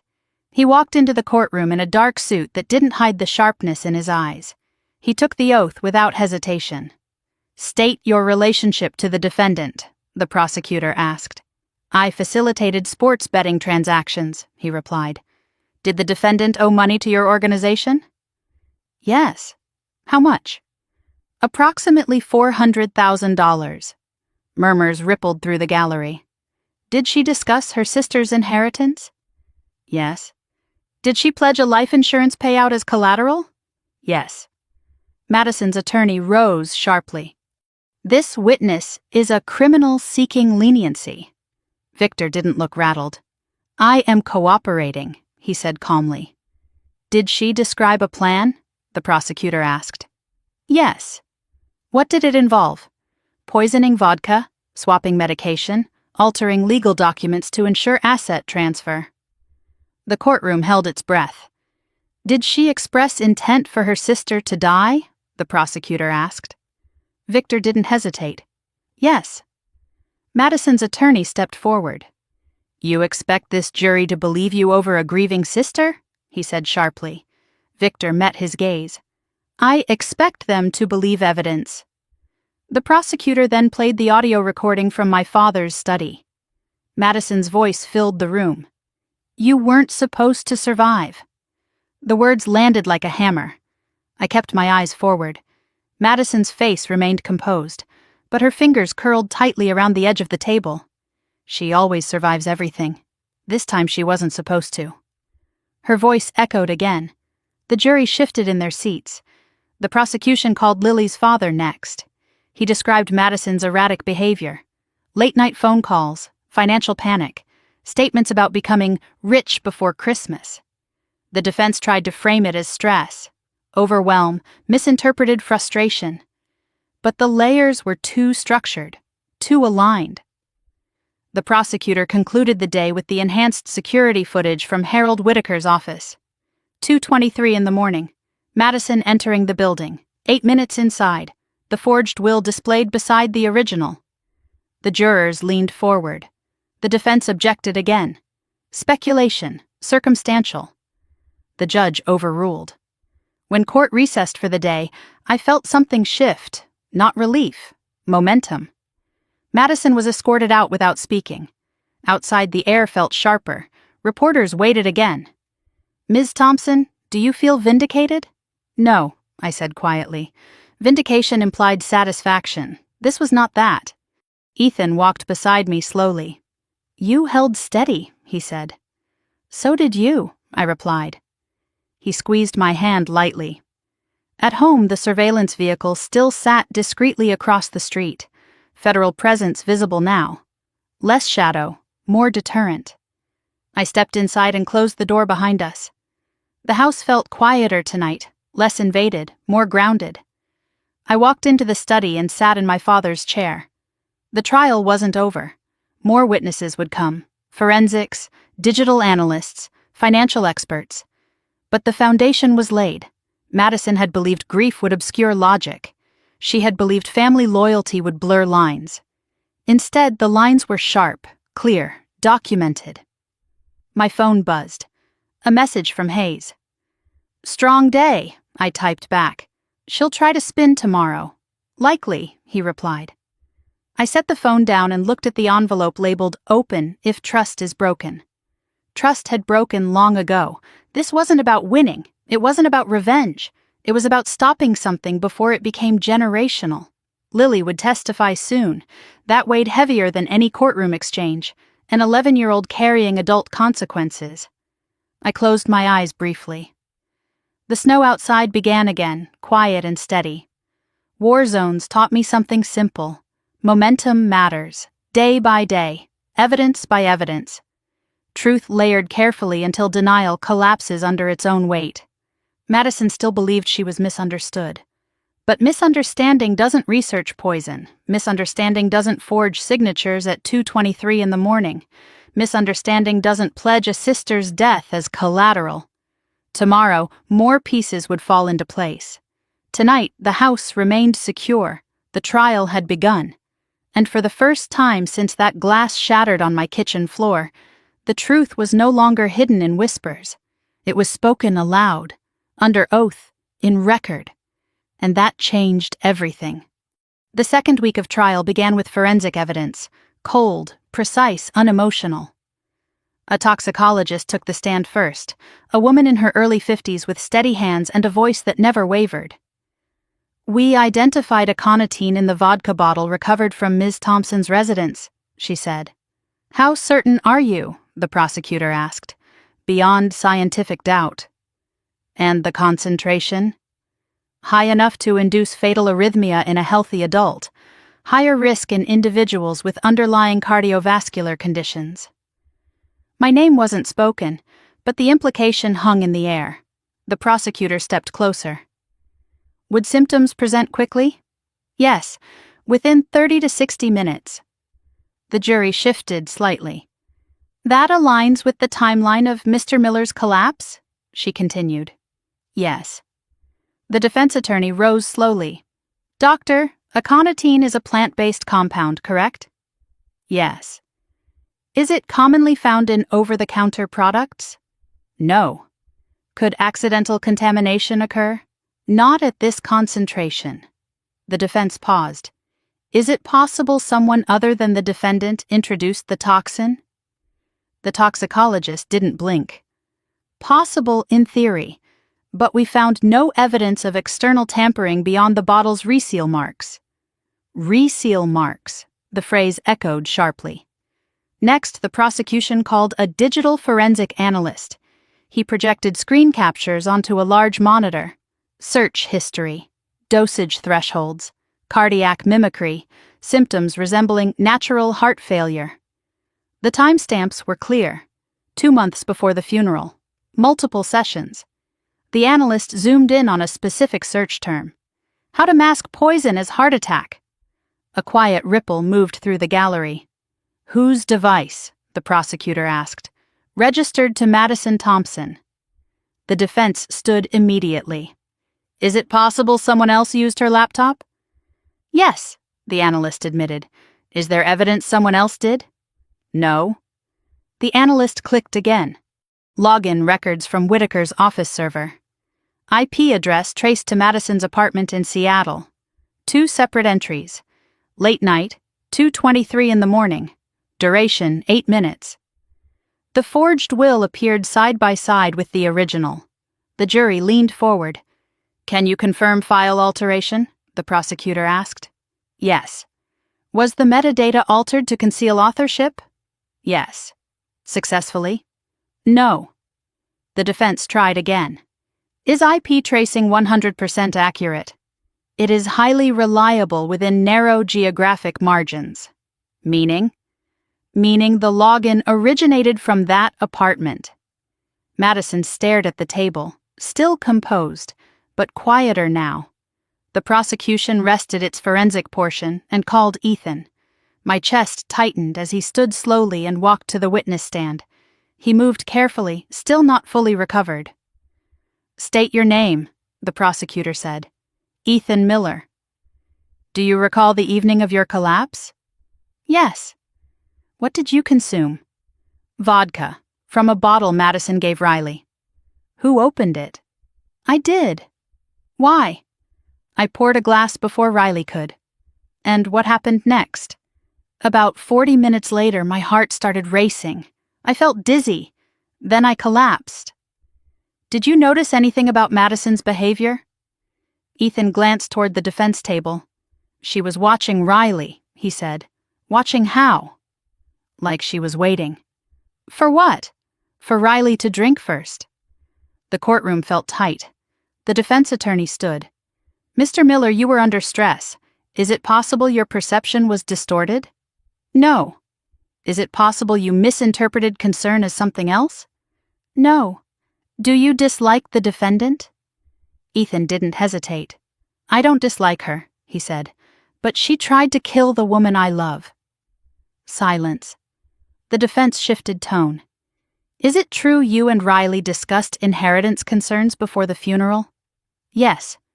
"Did you stand to benefit financially from her father's estate?" "Yes." The implication hung. "But not from her death," Ethan added calmly. The defense fell quiet. After Ethan stepped down, the prosecution called Dr. Holloway again to clarify the medication swap. Photographs of the pill bottles were displayed. Imprint codes enlarged. Original prescription versus substituted drug. "Would combining this substituted medication with alcohol increase risk?" the prosecutor asked. "Yes," Dr. Holloway replied.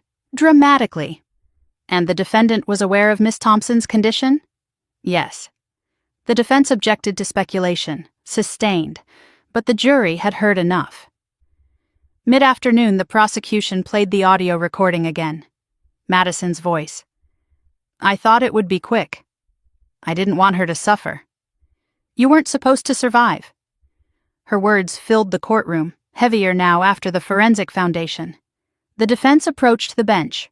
Whispered exchange. Then cross-examination began. "Ms. Thompson was emotionally overwhelmed," the defense argued to the jury. "These statements reflect frustration, not intent." They replayed a smaller segment of the recording. "You always survive everything." They tried to frame it as sibling rivalry, resentment, emotional venting, but then the prosecutor replayed the full admission. "I didn't think they'd look that closely." The room fell silent again. When court recessed, I remained seated for a moment. The weight of the day pressed in. Ethan touched my shoulder lightly. "You okay?" he asked. "Yes." It wasn't numbness. It was clarity. Outside the courthouse, reporters pushed closer. "Ms. Thompson, do you believe the evidence is overwhelming?" I didn't answer. I walked past them without stopping. In the car, Ethan exhaled slowly. "She can't talk her way out of this," he said. "No," I replied. But I knew something else. Madison still believed she was justified. That belief made her unpredictable. Back home, I checked the perimeter automatically. The federal surveillance vehicle remained in position. No new tire tracks in the snow, no envelopes in the mailbox. Inside, the house felt steady. I sat in the study and opened my father's notebook. He had once written something in the margin of a page about finances. Money reveals character faster than crisis. He'd underlined reveals. The trial was revealing more than evidence. It was exposing entitlement, jealousy, calculation. I closed the notebook and leaned back in the chair. "Tomorrow," Lily would testify. The thought tightened something in my chest. An 11-year-old shouldn't have to define truth in a federal courtroom. But truth doesn't wait for age. My phone buzzed. A message from Hayes. "Defense strategy shifting toward diminished responsibility," I typed back. She knew exactly what she was doing. He replied, "That's what we're proving." I set the phone down. Snow continued falling outside, steady and quiet, layer upon layer. Like the evidence, layer upon layer. The first week of trial had built structure. The second week was sealing it. Madison had believed in timing, believed that grief would blur scrutiny, believed that family loyalty would override logic. But evidence doesn't grieve. It doesn't hesitate. It doesn't forget.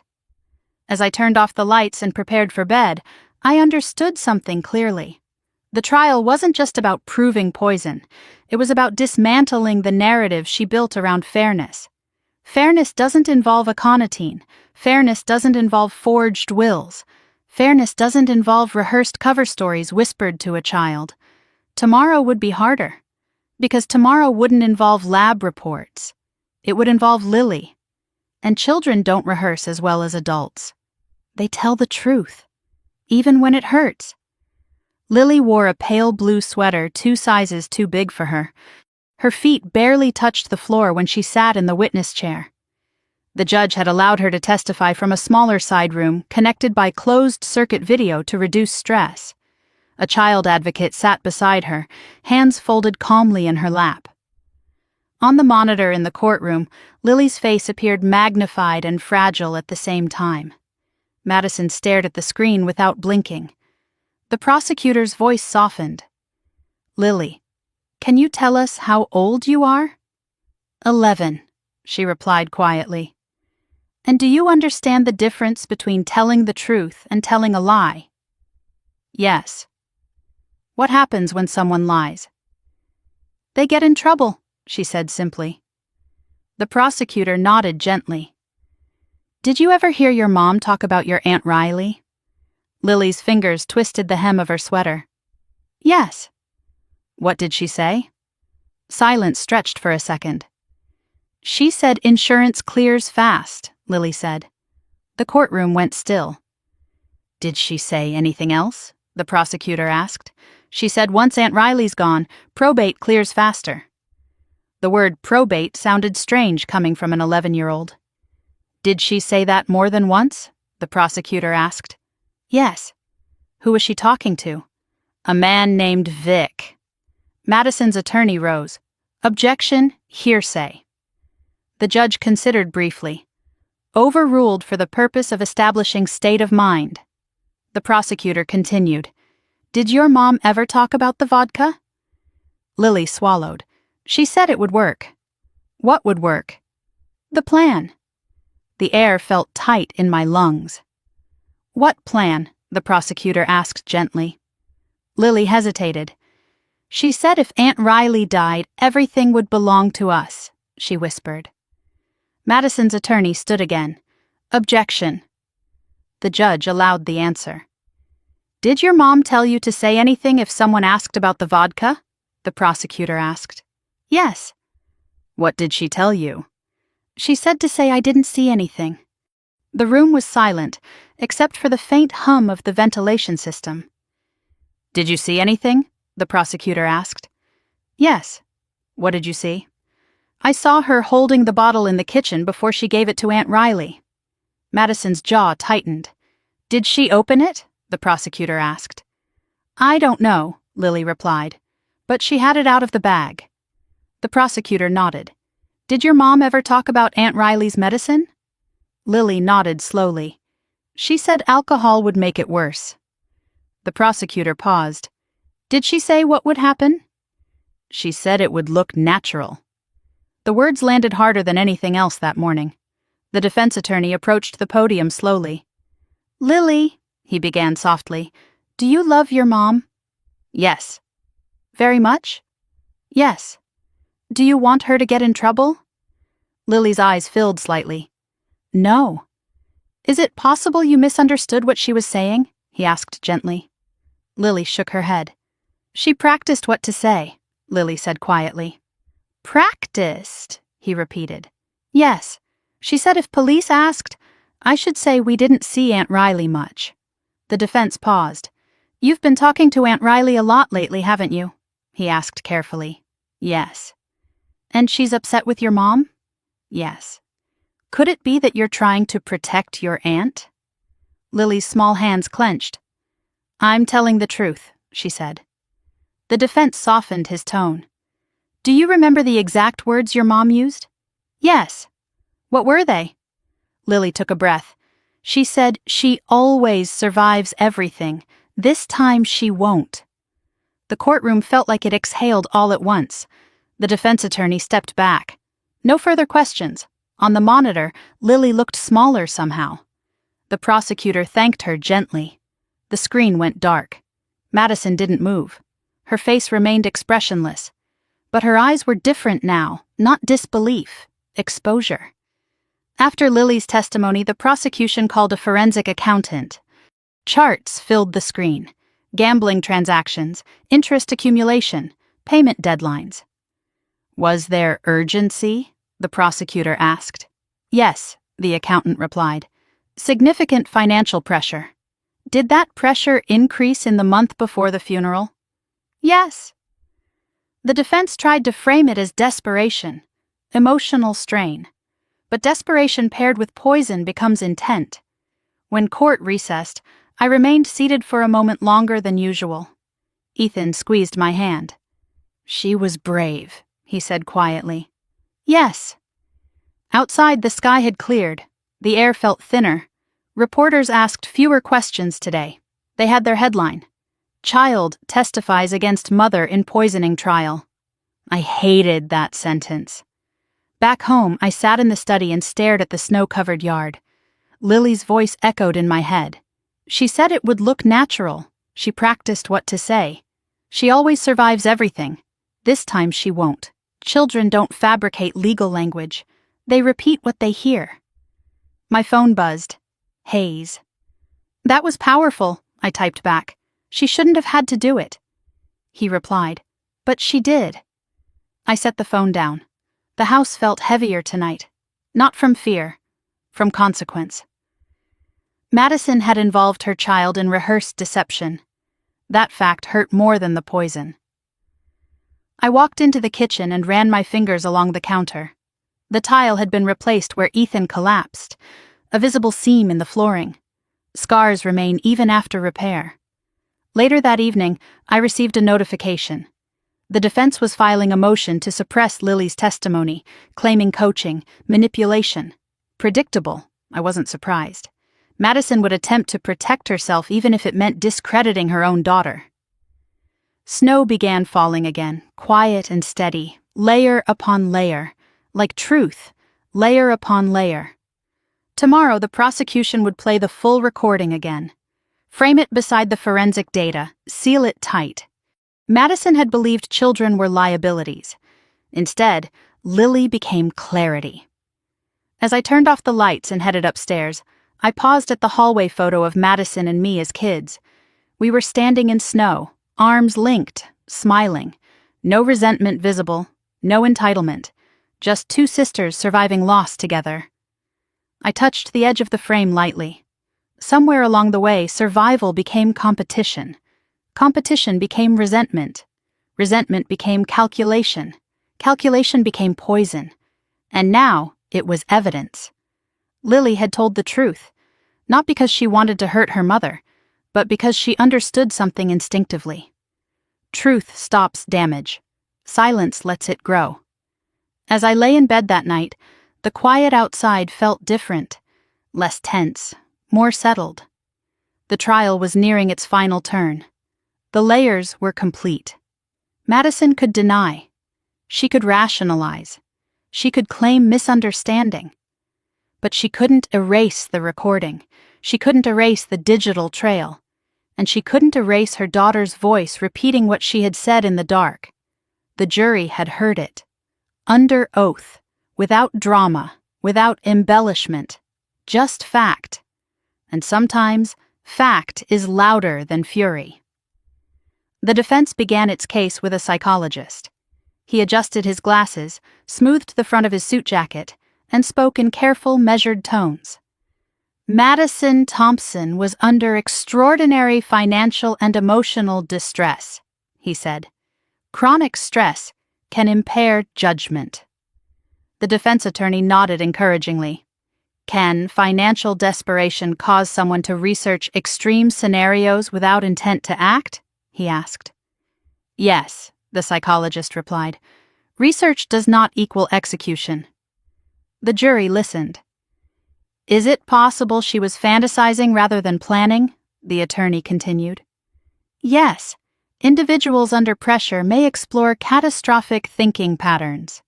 Catastrophic thinking. The phrase sounded clinical, detached. The prosecutor rose slowly. Doctor, are you aware that aconitine was physically present in a vodka bottle at the defendant's sister's home? Yes.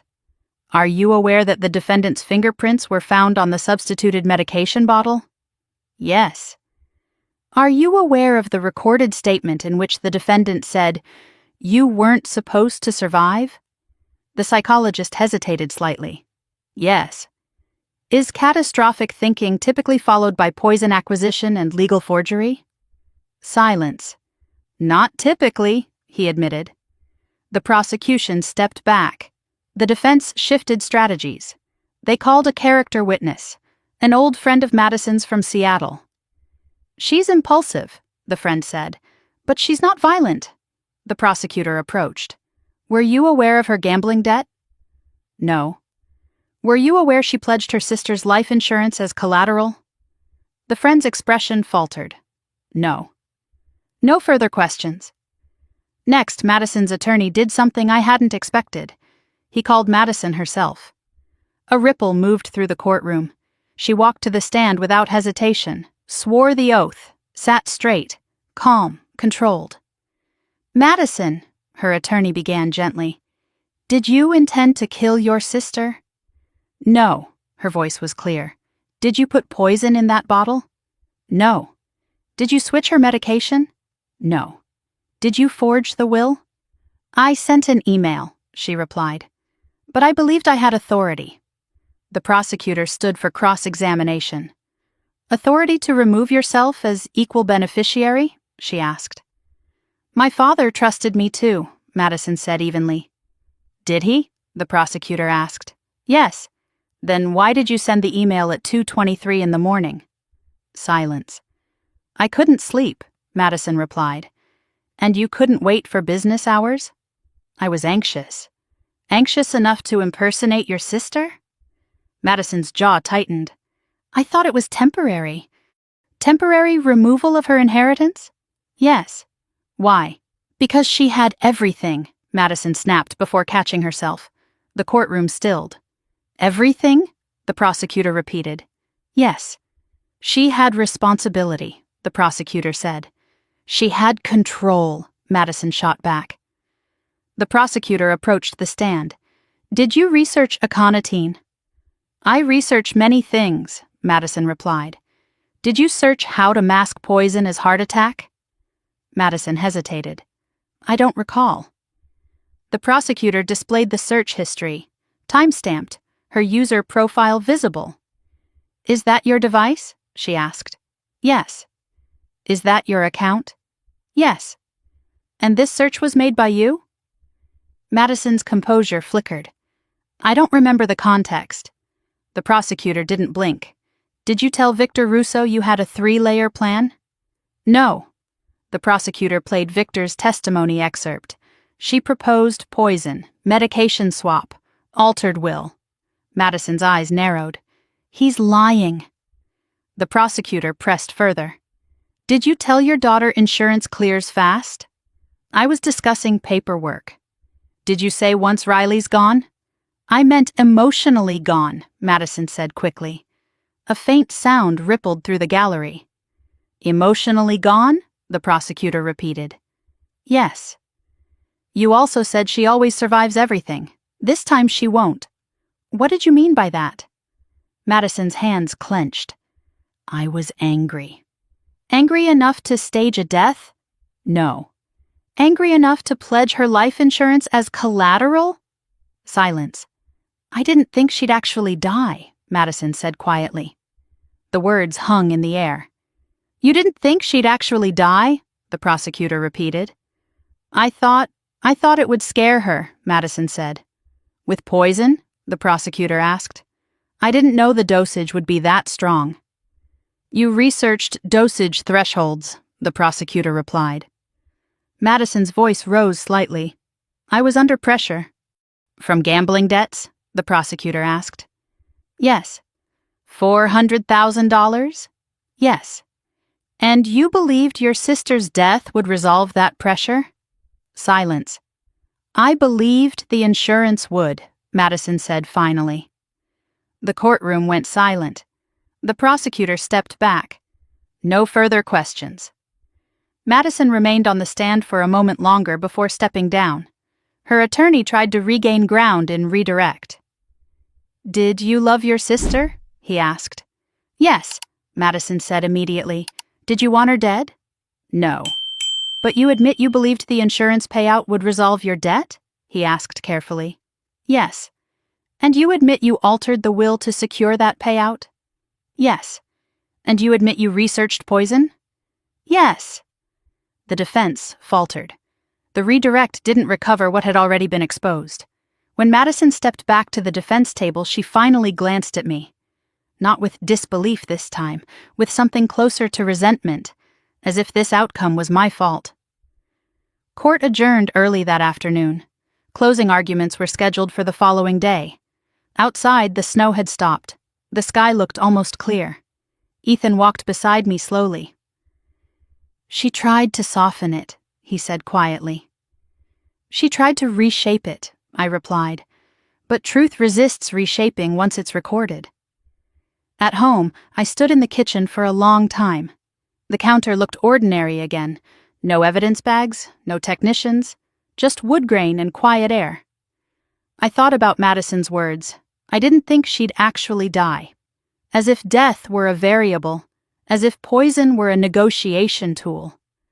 My phone buzzed. Hayes. She admitted knowledge and intent indirectly.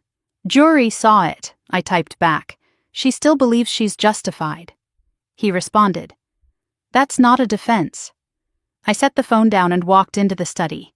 The original will remain on the desk, untouched, unaltered, my father's signature steady across the bottom. I ran my fingers lightly over the ink.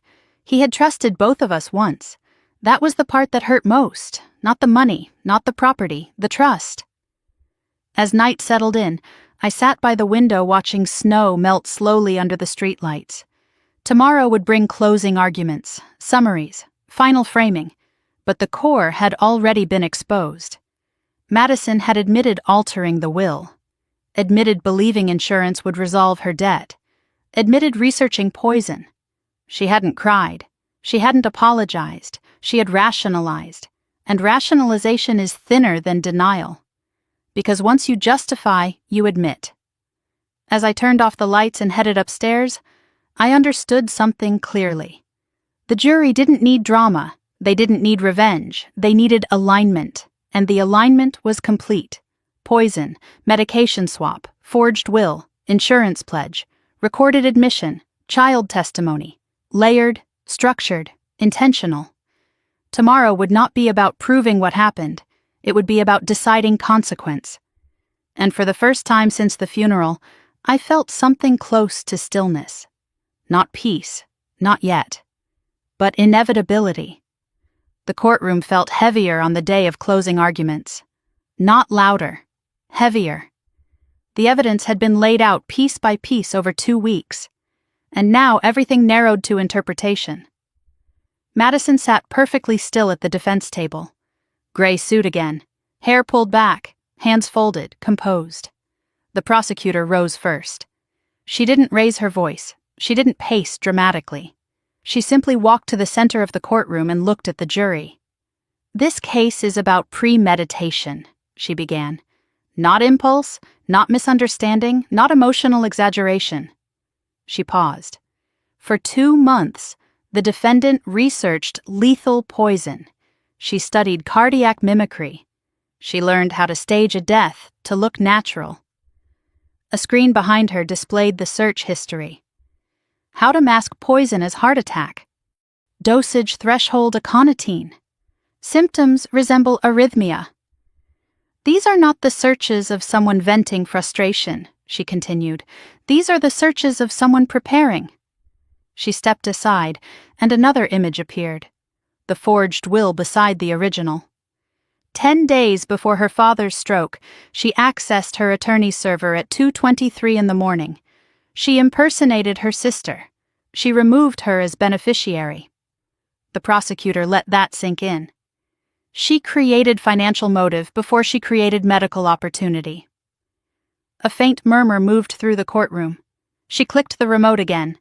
The vodka bottle. Reseal marks visible. Forensic toxicology confirmed aconitine in that bottle. Not accidental, not environmental. Introduced. Then the medication photos appeared, imprint codes, swapped tablets. She replaced her sister's prescribed medication with a stronger hypotensive agent. She faced the jury directly. She layered her plan. Her voice remained steady. Poison in the vodka, medication to amplify vulnerability, forged will to secure inheritance, insurance pledged as collateral to resolve a $400,000 gambling debt. The number hung in the air. She believed grief would protect her. She believed timing would shield her. She believed no one would look closely. The prosecutor turned toward Madison briefly. She miscalculated. Then she played the recording one final time. Madison's voice filled the courtroom. You weren't supposed to survive. I didn't want her to suffer. I didn't think they'd look that closely. The room felt airtight. Intent, the prosecutor said quietly. Knowledge, planning, admission. She stepped back. This is not a tragedy of misunderstanding. This is attempted murder with calculated concealment. She returned to her seat. The defense attorney stood slowly. He adjusted his tie. He looked at the jury with a softer expression. This case is about desperation, he began, about financial ruin, about sibling rivalry amplified by grief. He gestured toward Madison.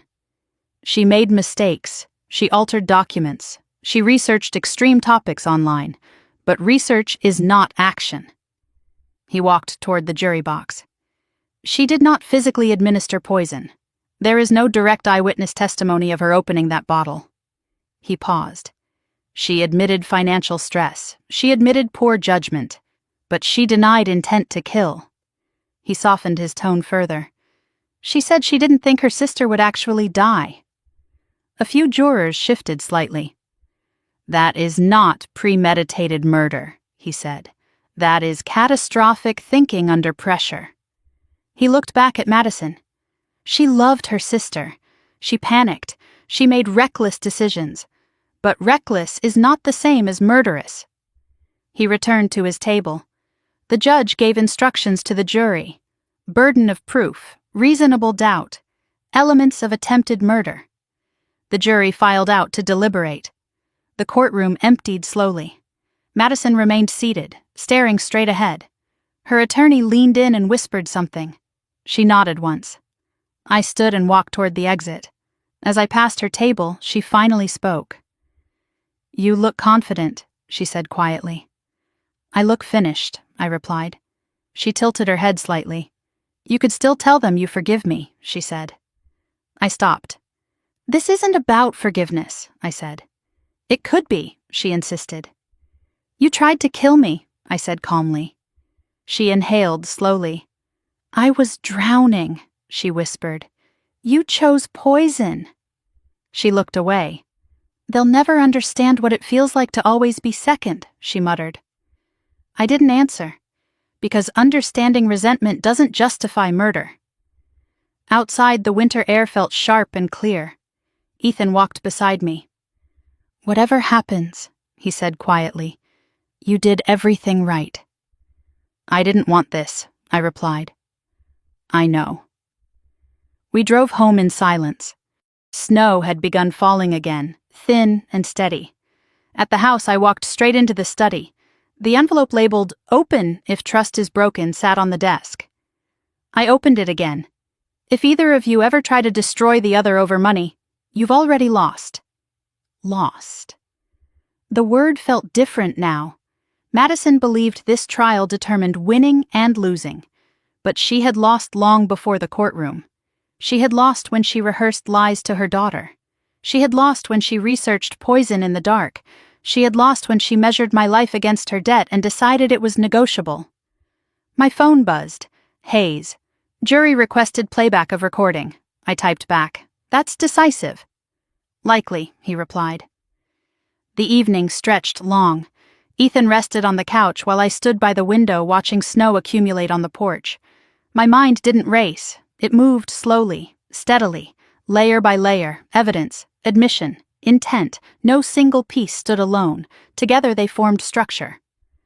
Around 9:30, my phone rang again. Hayes. They've reached a verdict, he said. My pulse didn't spike. When? I asked. Tomorrow morning. I ended the call and stood still for a moment. Ethan looked up. It's done? He asked. Tomorrow. He nodded. I walked into the kitchen and ran my hand along the counter where the vodka had once stood. The tile seam still visible. A scar. Scars don't disappear. They integrate. That night I slept for the first time without waking to phantom sounds. No imagined footsteps. No imagined engines idling outside. Just snow tapping softly against the window. Morning arrived gray and quiet. The courthouse steps were cleared but slick. Reporters were already positioned. This time fewer questions, more anticipation. Inside, the courtroom filled quickly. The jury entered, faces unreadable. The foreperson stood when asked. Has the jury reached a verdict? Yes. The word hung heavy. My hands rested calmly in my lap. Madison sat rigidly. The judge nodded. Please read the verdict. The foreperson unfolded the paper slowly. In the matter of the United States versus Madison Thompson on the charge of attempted murder in the first degree. The pause stretched. I didn't look at Madison. I looked straight ahead and waited. In the matter of the United States versus Madison Thompson on the charge of attempted murder in the first degree, we find the defendant guilty. The word didn't echo. It landed. Heavy. Final. Madison didn't flinch immediately. Her face remained still, almost detached, as if the verdict applied to someone else. The foreperson continued. On the charge of inheritance fraud. Guilty. A faint breath escaped someone in the gallery. On the charge of identity theft. Guilty. The air felt tight. On the charge of criminal conspiracy. Guilty. Each word stacked on the last, layer upon layer, like the evidence had. The judge asked, Is this the unanimous verdict of the jury? Yes, the foreperson replied. Madison's composure cracked then, not dramatically, not theatrically, but in the smallest visible way. Her shoulders dipped half an inch, her fingers tightened around the edge of the defense table. No tears, no outburst, just a quiet collapse of control. I remained seated, still. Ethan's hand found mine and squeezed once. The judge thanked the jury for their service and scheduled sentencing for the following month. Court adjourned. Madison stood slowly as marshals approached. She looked at me for the first time since the verdict was spoken. You think this makes you safe? She asked quietly. I met her gaze. I think this makes the truth permanent, I replied. She shook her head faintly. You always survive everything, she whispered again. And you always choose the wrong battlefield, I said. She was led away without further resistance. Outside the courthouse, reporters surged forward. Ms. Thompson, do you feel justice has been served? Justice? Such a clean word for something so messy. I feel accountability has been delivered, I said calmly. And your sister? She made her choices. I didn't say more, because nothing else mattered. The sky above Portland was clear that afternoon. The snow had stopped. The air felt thin and cold. Ethan exhaled slowly beside me. It's over, he said. No, I replied quietly. It's concluded. There's a difference. Back home, the house felt different. Not lighter, not brighter. Different. The study didn't feel like a war room anymore. The kitchen didn't feel like a crime scene. They felt like rooms again. I stood in the doorway of my father's bedroom for a moment. The bed still neatly made, his sweater folded over the chair. Loss had been the beginning of this chain, not the motive. The catalyst. My phone buzzed. Hayes. Sentencing likely between 25 and 30 years given federal guidelines, I typed back. Understood, he added. She may address the court before sentencing. I set the phone down. I didn't know whether I wanted to hear that. The next weeks passed in a quiet rhythm. Physical therapy appointments for Ethan, paperwork finalization with Whitaker, insurance corrections, the forged will officially nullified, the original reinstated, the house legally secured. Federal agents continued investigating the betting network. Victor testified further in sealed proceedings. His cooperation earned him reduction. Madison refused any plea agreement. She insisted on appealing. She insisted she had been misunderstood. Lily visited once with her father. We baked cookies in the kitchen. She didn't ask about court. She didn't ask about prison. She asked if snow always falls this quietly here. Yes, I told her. She watched flakes gather on the porch railing. I don't want to be angry like Mom, she said softly. You don't have to be, I replied. The day of sentencing arrived under a gray sky. I chose not to attend in person. Ethan asked me twice if I was sure. I'm sure, I said. I didn't need to see her hear the number. I already knew the outcome. Hayes called mid-morning. 28 years, he said. I closed my eyes briefly. Federal custody. Any statement? I asked. Yes, I waited. She said she never meant for Ethan to get hurt, Hayes continued, and that she only wanted what was fair. Fair, the word again. Did she apologize? I asked. No. I nodded slowly, though he couldn't see it. Thank you, I said. When I ended the call, the house felt still, not triumphant, not relieved. Still. Ethan stood in the doorway. It's done, he said softly. Yes. I walked into the study and sat in my father's chair. The envelope labeled "Open if trust is broken" lay open on the desk. If either of you ever try to destroy the other over money, you've already lost. Madison had lost. But not to me, to herself, to entitlement, to resentment left unattended too long. Snow began falling again outside. First of the season's heavier storm. The yard turned white within minutes. I stood and walked to the window. The world looked untouched, clean. But I knew better. Snow covers. It doesn't erase. The war hadn't ended the day of the verdict. It ended the day I refused to stay silent. I thought back to the kitchen floor, to the shattered glass, to Ethan's pulse racing under my fingers, to Madison standing in the doorway asking if I had drunk any. She had built 3 layers of protection, poison, medication, forgery. She had calculated my vulnerability. She had misjudged my resilience. I turned away from the window and walked through the house slowly. Room by room, kitchen, living room, study, bedroom, each space carried memory, but none carried fear anymore. My phone buzzed once more. A news alert. Sister sentenced in elaborate funeral poisoning plot. I deleted it without opening. This wasn't a headline. It was a lesson. Blood does not guarantee loyalty. Money does not guarantee security. And jealousy, left to ferment, becomes something far more dangerous than debt.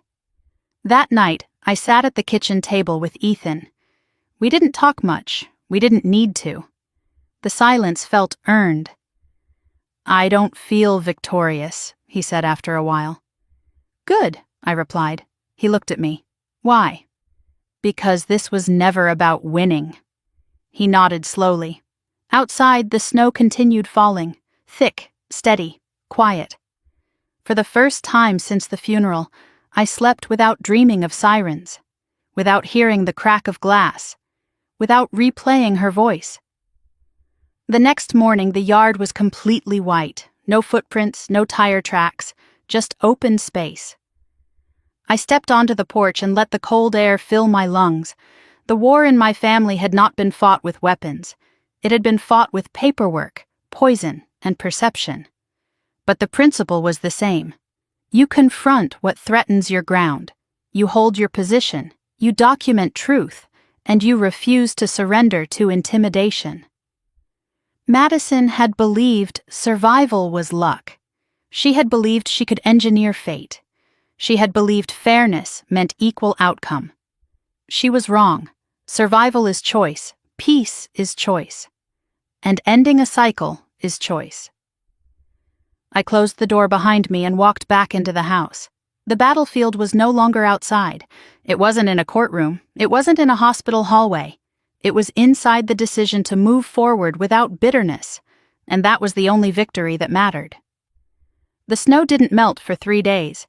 It stayed heavy on the roofline and along the fence, muting the world outside my father's house. Sentencing was over.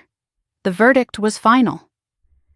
But closure is quieter than people think. It doesn't arrive with applause. It arrives in stillness.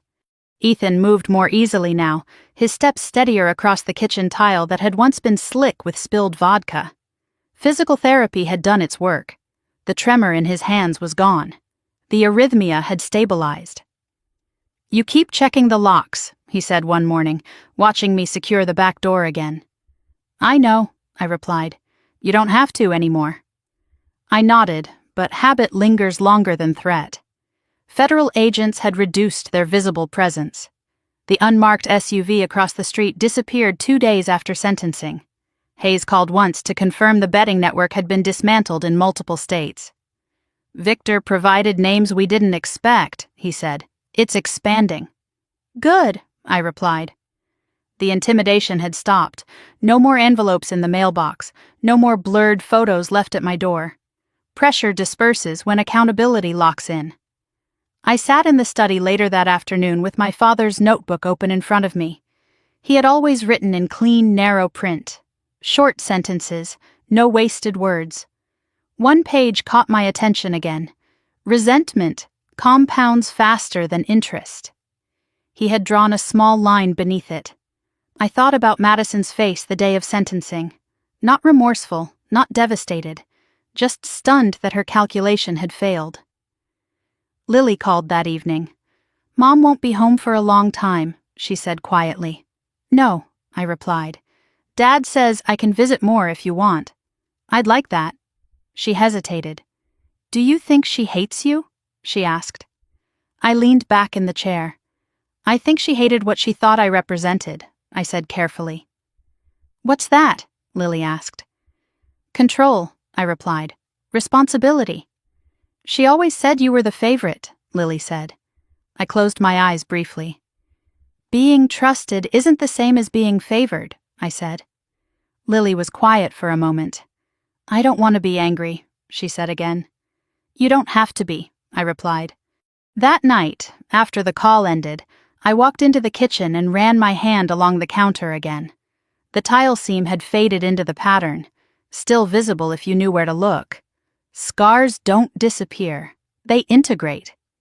Ethan came up behind me and wrapped his arms around my waist.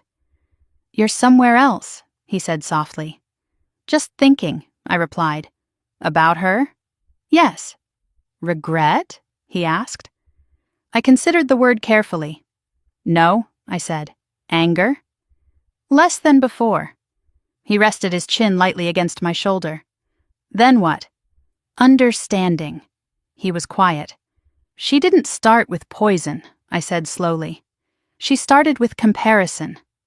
"And that turned into entitlement," he said. "Yes." "And entitlement turned into justification." "Yes." He exhaled softly. "Money amplifies what's already there," he said. I nodded.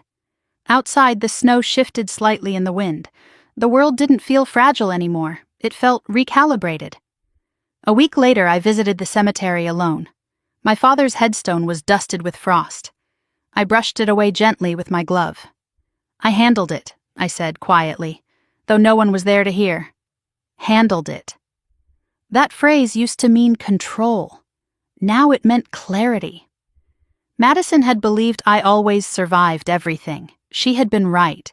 But survival isn't luck. It's attention. It's pattern recognition. It's refusing to ignore the moment something feels wrong. I stood there longer than I intended. Not grieving the verdict. Grieving the sister I once had. There is a difference between accountability and satisfaction. I felt the first, not the second. When I returned home, the house felt warm. Ethan was in the living room assembling a bookshelf he'd ordered. "You're rebuilding," I said lightly. He smiled faintly. "Feels appropriate." We worked in silence for a while.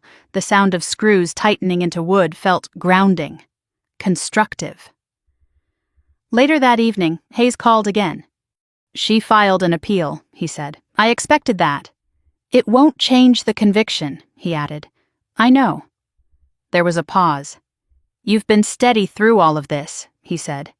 "Steady isn't the same as untouched," I replied. He understood. After the call, I walked to the window. The snow had begun to thin along the edges of the yard, patches of dark earth breaking through. Truth does that. It melts what was covering something else. A week later, Lily visited again. We baked cookies and burned the first batch because she insisted on turning the oven too high. She laughed, really laughed. The sound filled the kitchen in a way nothing else had. "Mom always said you don't need anyone," she said at one point. I paused. "That's not true," I replied. "Then why did she think you'd be fine without her?" I considered that carefully. "Because she believed independence meant isolation," I said. "Does it?" Lily asked. "No." She nodded slowly. As she left that evening with her father, she hugged me tightly. "I'm glad you didn't die," she whispered. I held her a second longer than usual. "So am I." After they drove away, I stood in the driveway watching the taillights fade. The air felt lighter now, not because the damage had disappeared, because it had been named. Accountability does that. It gives shape to harm, and once harm has shape, it can be contained. That night, Ethan and I sat by the fireplace. He looked at me thoughtfully. "Do you miss her?" he asked. I didn't answer immediately. "I miss who she was," I said finally, "not who she became." "No." He nodded. "Jealousy is quiet," he said, "until it isn't." Yes. Madison's resentment had fermented in silence. It hadn't exploded. It had calculated, layered, structured. That was the most dangerous part. She hadn't acted in rage. She had acted in strategy. The difference matters. As the weeks passed, life settled into routine. Work resumed. Physical therapy appointments ended. The betting network case moved forward in federal court, separate from Madison's.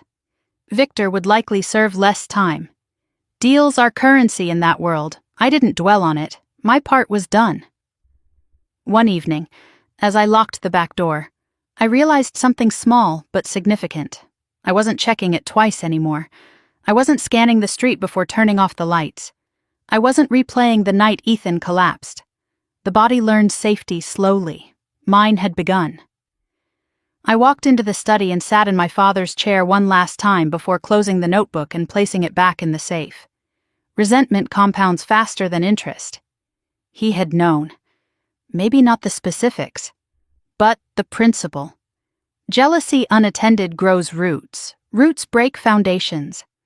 The snow outside finally began to melt completely. The yard returned to brown earth. Ordinary, unremarkable. Peace doesn't look dramatic. It looks like unlocked shoulders. It looks like uninterrupted sleep. It looks like a house that feels like a home again. Madison would spend decades confined by walls she built herself. I would not. And that difference wasn't revenge. It was choice. The war in my family had ended not with shouting, not with collapse, but with documentation, with truth spoken under oath, with evidence layered until denial had nowhere left to stand. Survival is not winning. It is continuing, and continuing without bitterness. That is the real work. That is the real ending. And for the first time since the funeral, I felt ready to step forward without looking back.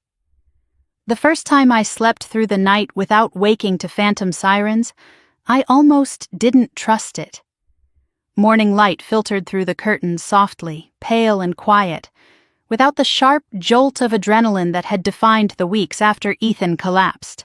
No racing heartbeat, no immediate mental inventory of locks and windows, just silence. Ethan was already awake, standing in the kitchen, pouring coffee.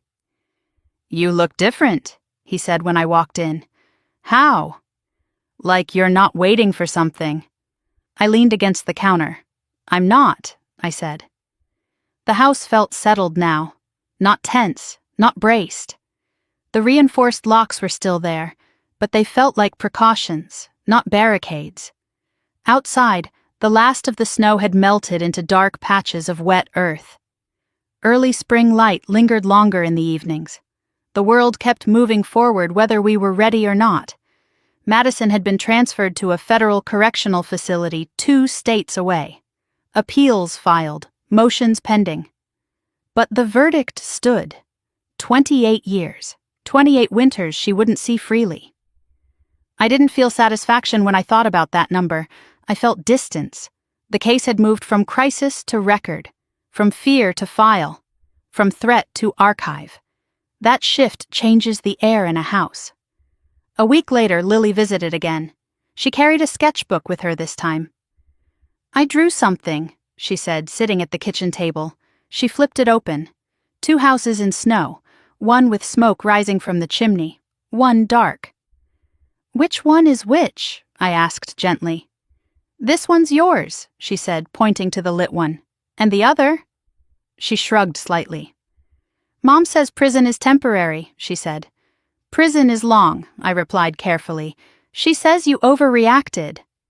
The words didn't sting anymore. "She can say that," I said. "But that doesn't change what happened." Lily nodded slowly. "I don't want to be like that," she said. "You're not," I replied. "Sometimes I feel mad at you," she admitted quietly. "For what?" "For telling," I didn't interrupt. "But I also feel mad at her," she continued, "for making it happen." "That's normal," I said. She traced a line across the paper with her finger. "Do you hate her?" she asked. The question lingered. "No," I said finally. "Hate keeps you connected in a way I don't want to be." She looked up at me. "What keeps you connected?" "History," I said. "Not emotion." She considered that for a moment, then nodded. We baked again that afternoon. No burnt cookies this time. The kitchen smelled warm and sweet instead of sterile and tense. Memory can be reclaimed. It just takes repetition. After Lily left, Ethan and I sat on the porch steps watching the sunset. "You've changed," he said quietly. "Everyone changes," I replied. "Not like this." I knew what he meant. The sharp vigilance that had defined my movements since the funeral had softened. Not disappeared, softened. "You can't live in battle stance forever," he added. "No," I agreed. I thought about the way Madison had described me in court. She always survives everything. She had meant it as resentment. But survival is not aggression. It's attention. It's restraint. It's refusing to let someone else's instability dictate your posture. The following week I received a letter. Return address: Federal Correctional Institution. I stared at it for a long moment before opening it. Madison's handwriting was unchanged. Sharp loops, confident strokes. "Riley, you always needed to be right. I hope you're happy now. You've destroyed everything. There was no apology, no accountability, just accusation. You could have chosen family over pride." I folded the letter carefully and placed it back in the envelope. Destroyed everything. The words didn't take root. She had destroyed something long before the courtroom. I didn't write back. There was nothing to clarify. That evening I walked through the house slowly. The study felt like a room again. Not a strategy hub. The kitchen felt like a place to cook. Not a crime scene. The bedroom felt like rest, not vigilance. I paused at the hallway photo of Madison and me as children. Snow piled high behind us, our faces flushed with cold. For a moment, I let myself feel the loss. Not the loss of money, not the loss of shared inheritance, the loss of a version of her that existed before comparison overtook connection. Grief is different from anger. It's quieter, softer, and it doesn't demand action, it demands acknowledgement. I touched the frame lightly and kept walking. The next morning, Hayes called again. "Appeal was formally filed," he said. "Expected," I replied. "It won't overturn the conviction. Evidence was layered." "I know," he paused. "You did the right thing." The phrase lingered. Right doesn't always feel good. It feels necessary. After the call, I drove to the cemetery again. The frost was gone this time. Green shoots were beginning to push through the soil around my father's headstone. Seasons don't pause for family drama. They cycle. "I ended it," I said quietly, not triumphantly, just factually. The wind moved lightly through the trees. No answer came. None was needed. When I returned home, Ethan was assembling a new dining table. "You're nesting," I teased. He smiled faintly. "Reclaiming," he corrected. "Yes, reclaiming." Later that afternoon, I sat at the kitchen table and opened a blank notebook. Not my father's. Mine. I wrote one sentence. "Blood does not guarantee loyalty." I paused. Then wrote another. "Jealousy ignored becomes entitlement." And another. "Survival is not victory. It is opportunity." The words didn't feel like a lesson. They felt like clarity. Lily would grow up knowing what happened. She would have to decide how to carry it. But she would also know that silence is not protection. Silence is erosion. The sun set earlier that evening than I expected. Spring light shifting again. The house glowed softly from within. I stepped outside and locked the door once, not twice. Once, it held. The street was quiet. No idling engines, no shadowed figures, no waiting, just ordinary night, ordinary air, ordinary peace. The war in my family had not ended with shouting. It had ended with documentation, with recorded words, with a jury's verdict. But the real ending had come later, when I stopped replaying it, when I stopped scanning for threat, when I allowed the house to feel like a home again. Madison believed fairness meant equal outcome. She never understood that fairness is rooted in accountability, not entitlement, and accountability is rarely comfortable. But it is clean. That night, as I turned off the last light and climbed the stairs, I realized something simple. I no longer carried her voice in my head. The echo had faded, the snow had melted, the battlefield had closed. And what remained was not revenge, not triumph, just space, space to move forward, space to breathe, space to choose something different. That is what survival becomes when it is no longer under attack. It becomes freedom. And freedom, once reclaimed, does not need to shout. It just exists. I didn't attend the sentencing hearing in person. I woke before sunrise that morning and stood in the kitchen barefoot, watching the sky turn from deep blue to gray over the trees behind the house. The air felt different than it had on the day of the verdict. Quieter, less charged. The coffee maker clicked off. Steam curled upward in thin ribbons. Ethan came in a few minutes later, pulling on a sweater. "You're sure?" he asked gently. "Yes," I said. He didn't push. There are moments when showing up feels like strength, and there are moments when not showing up feels like closure. This was the second kind. I sat at the same kitchen table where Ethan had collapsed months ago and opened my laptop. Hayes had told me the hearing would begin at 9 in the morning. He would call after. In the meantime, I had something else to finish.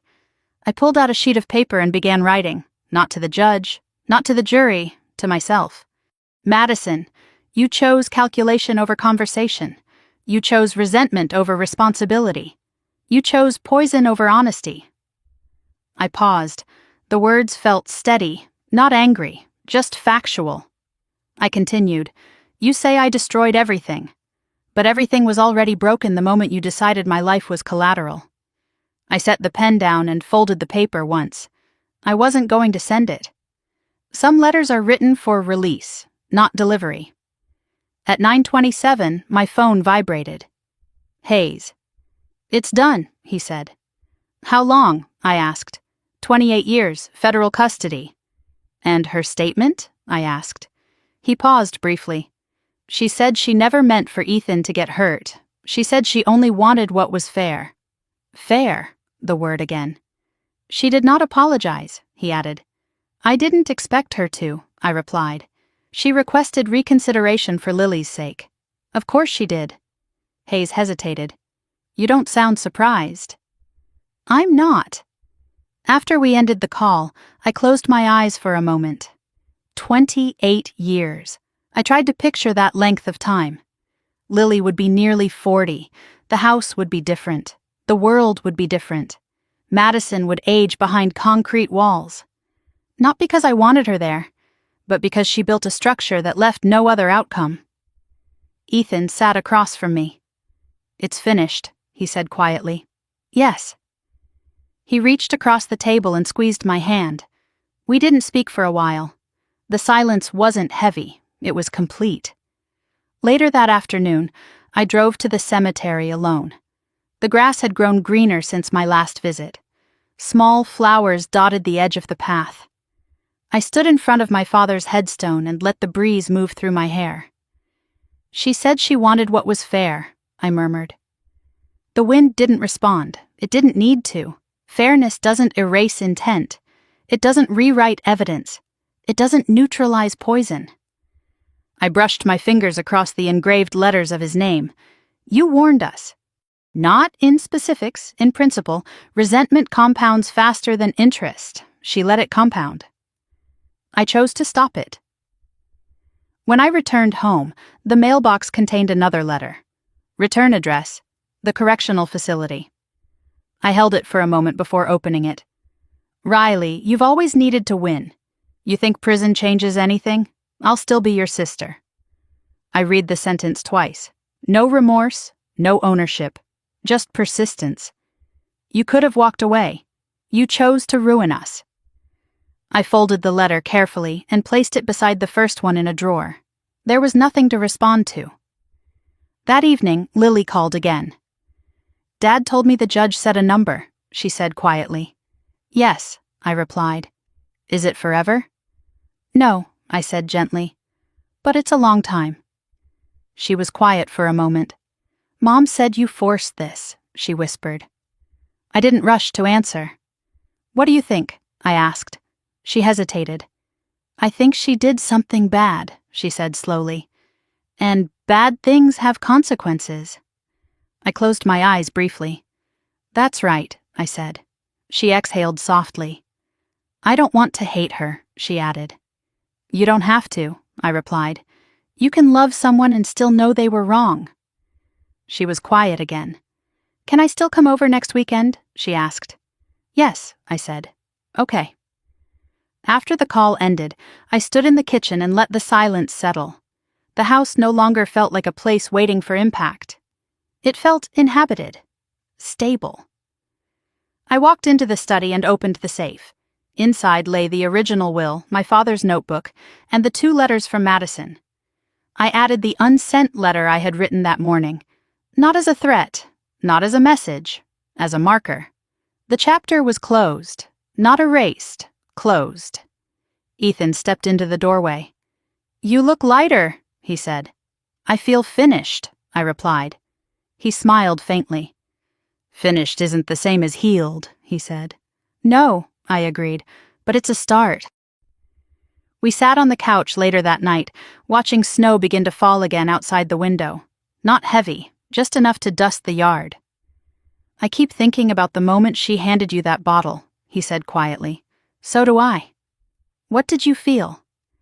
Instinct, I replied. He looked at me.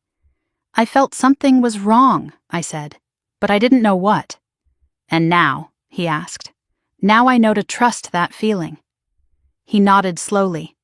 That's what this changed most. Not my faith in systems, not my belief in law, my faith in instinct. The subtle shift in air, the slight overemphasis on whether I had drunk from the bottle.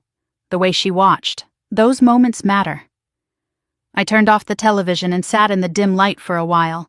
The snow outside settled quietly on the porch railing. Peace isn't loud. It's subtle.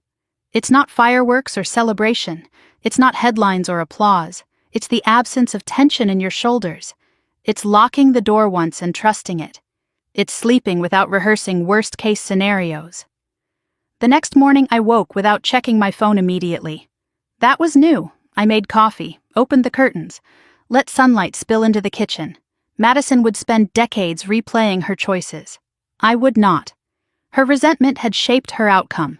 My boundaries had shaped mine. Later that day, I drove past the courthouse without slowing. It looked ordinary. Just another building in the city. The drama it held weeks ago had dissolved into routine. Trials end, records remain. But life moves. As I turned onto the road back home, I understood something clearly. Survival is not victory. It is the opportunity to stop a cycle, and cycles only stop when someone refuses to play their part. Madison played hers. I refused mine, and that refusal changed everything. The war in my family did not end with shouting. It ended with documentation, with testimony, with a verdict spoken clearly into record. But my peace began somewhere else. It began the moment I chose not to respond to her last letter, not to argue, not to defend, not to reopen the wound. Silence in that moment wasn't avoidance. It was boundary. And boundaries are stronger than revenge. That night, as I locked the door and turned off the lights, I didn't look over my shoulder. I didn't replay the hospital. I didn't replay the courtroom.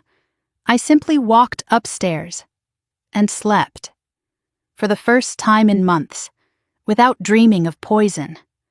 The first warm day of spring arrived without announcement. No snow, no frost, just sunlight pouring through the kitchen window and the sound of birds settling in the trees behind the house. I stood at the sink, rinsing coffee from my mug, and realized I hadn't thought about poison in days.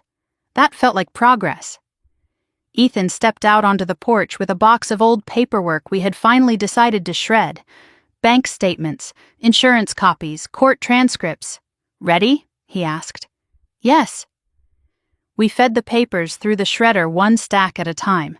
The machine hummed steadily, reducing months of fear into thin, harmless strips.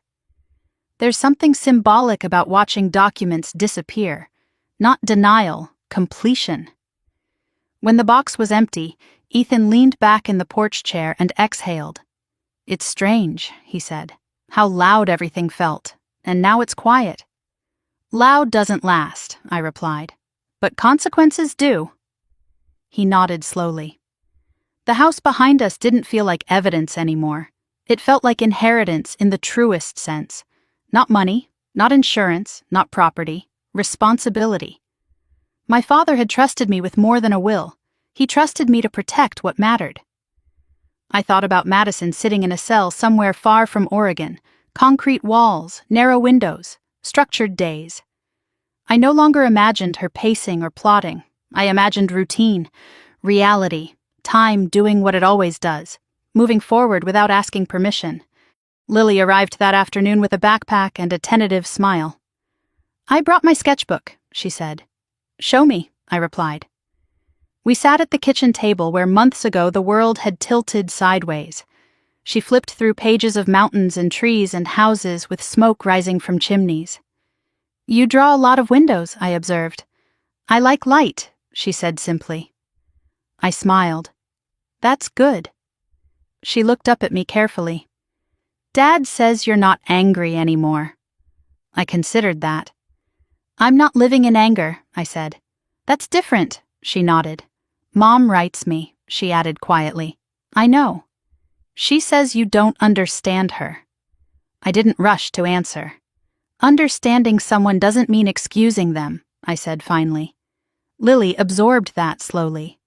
"Will she ever come back?" she asked. "Yes," I said. "But by then you'll be grown." She looked down at her drawing. "I don't want to be bitter," she whispered. "You won't be," I said. "Bitterness grows when you feed it. You don't have to." We baked cookies again, laughter rising easily this time. The kitchen felt like a place for warmth instead of tension. Later, after Lily left, I walked into the study one last time. The safe door stood open. Inside lay my father's notebook and the original will. I picked up the notebook and read the line I had memorized months ago. Resentment compounds faster than interest. He had written it like a financial truth. It turned out to be a life truth. Madison's resentment had compounded quietly for years. Mine had stopped the moment I chose not to carry it forward. That's the difference. Ethan leaned against the doorframe. "You're saying goodbye to the battlefield," he said. "Yes." He stepped closer. "You didn't win," he added gently. "No," I agreed. "I survived." "And you stopped it," he said. "Yes." Stopping something destructive is quieter than winning. It doesn't come with applause, it comes with space. Space to breathe, space to sleep, space to choose differently. That night, as the sun dipped behind the trees, I sat on the porch alone. The air smelled like damp earth and new growth. I thought about the moment Madison handed me the bottle after our father's funeral. She had called it a peace offering. Peace doesn't come in glass bottles. Peace comes in boundaries. Peace comes in truth spoken under oath. Peace comes in refusing to normalize betrayal. I no longer replayed the scene with anger. I replayed it with clarity. Her eyes had been too intent, her questions too pointed. "Did you drink any?" Instinct had whispered before evidence shouted. That instinct saved my life. If there is one thing I carry forward, it is that. Trust the quiet voice before the crisis forces you to listen. I don't hate my sister. Hate would tether me to her. I don't feel victorious. Victory implies someone had to lose. This was never about scorekeeping. It was about ending a cycle of jealousy that had been building since childhood. Money amplified it. But it didn't create it. What created it was comparison left unchallenged.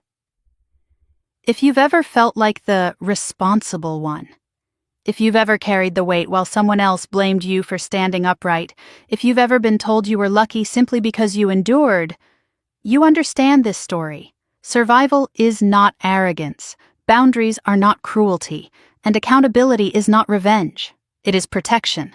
Protection of your life, your peace, your future.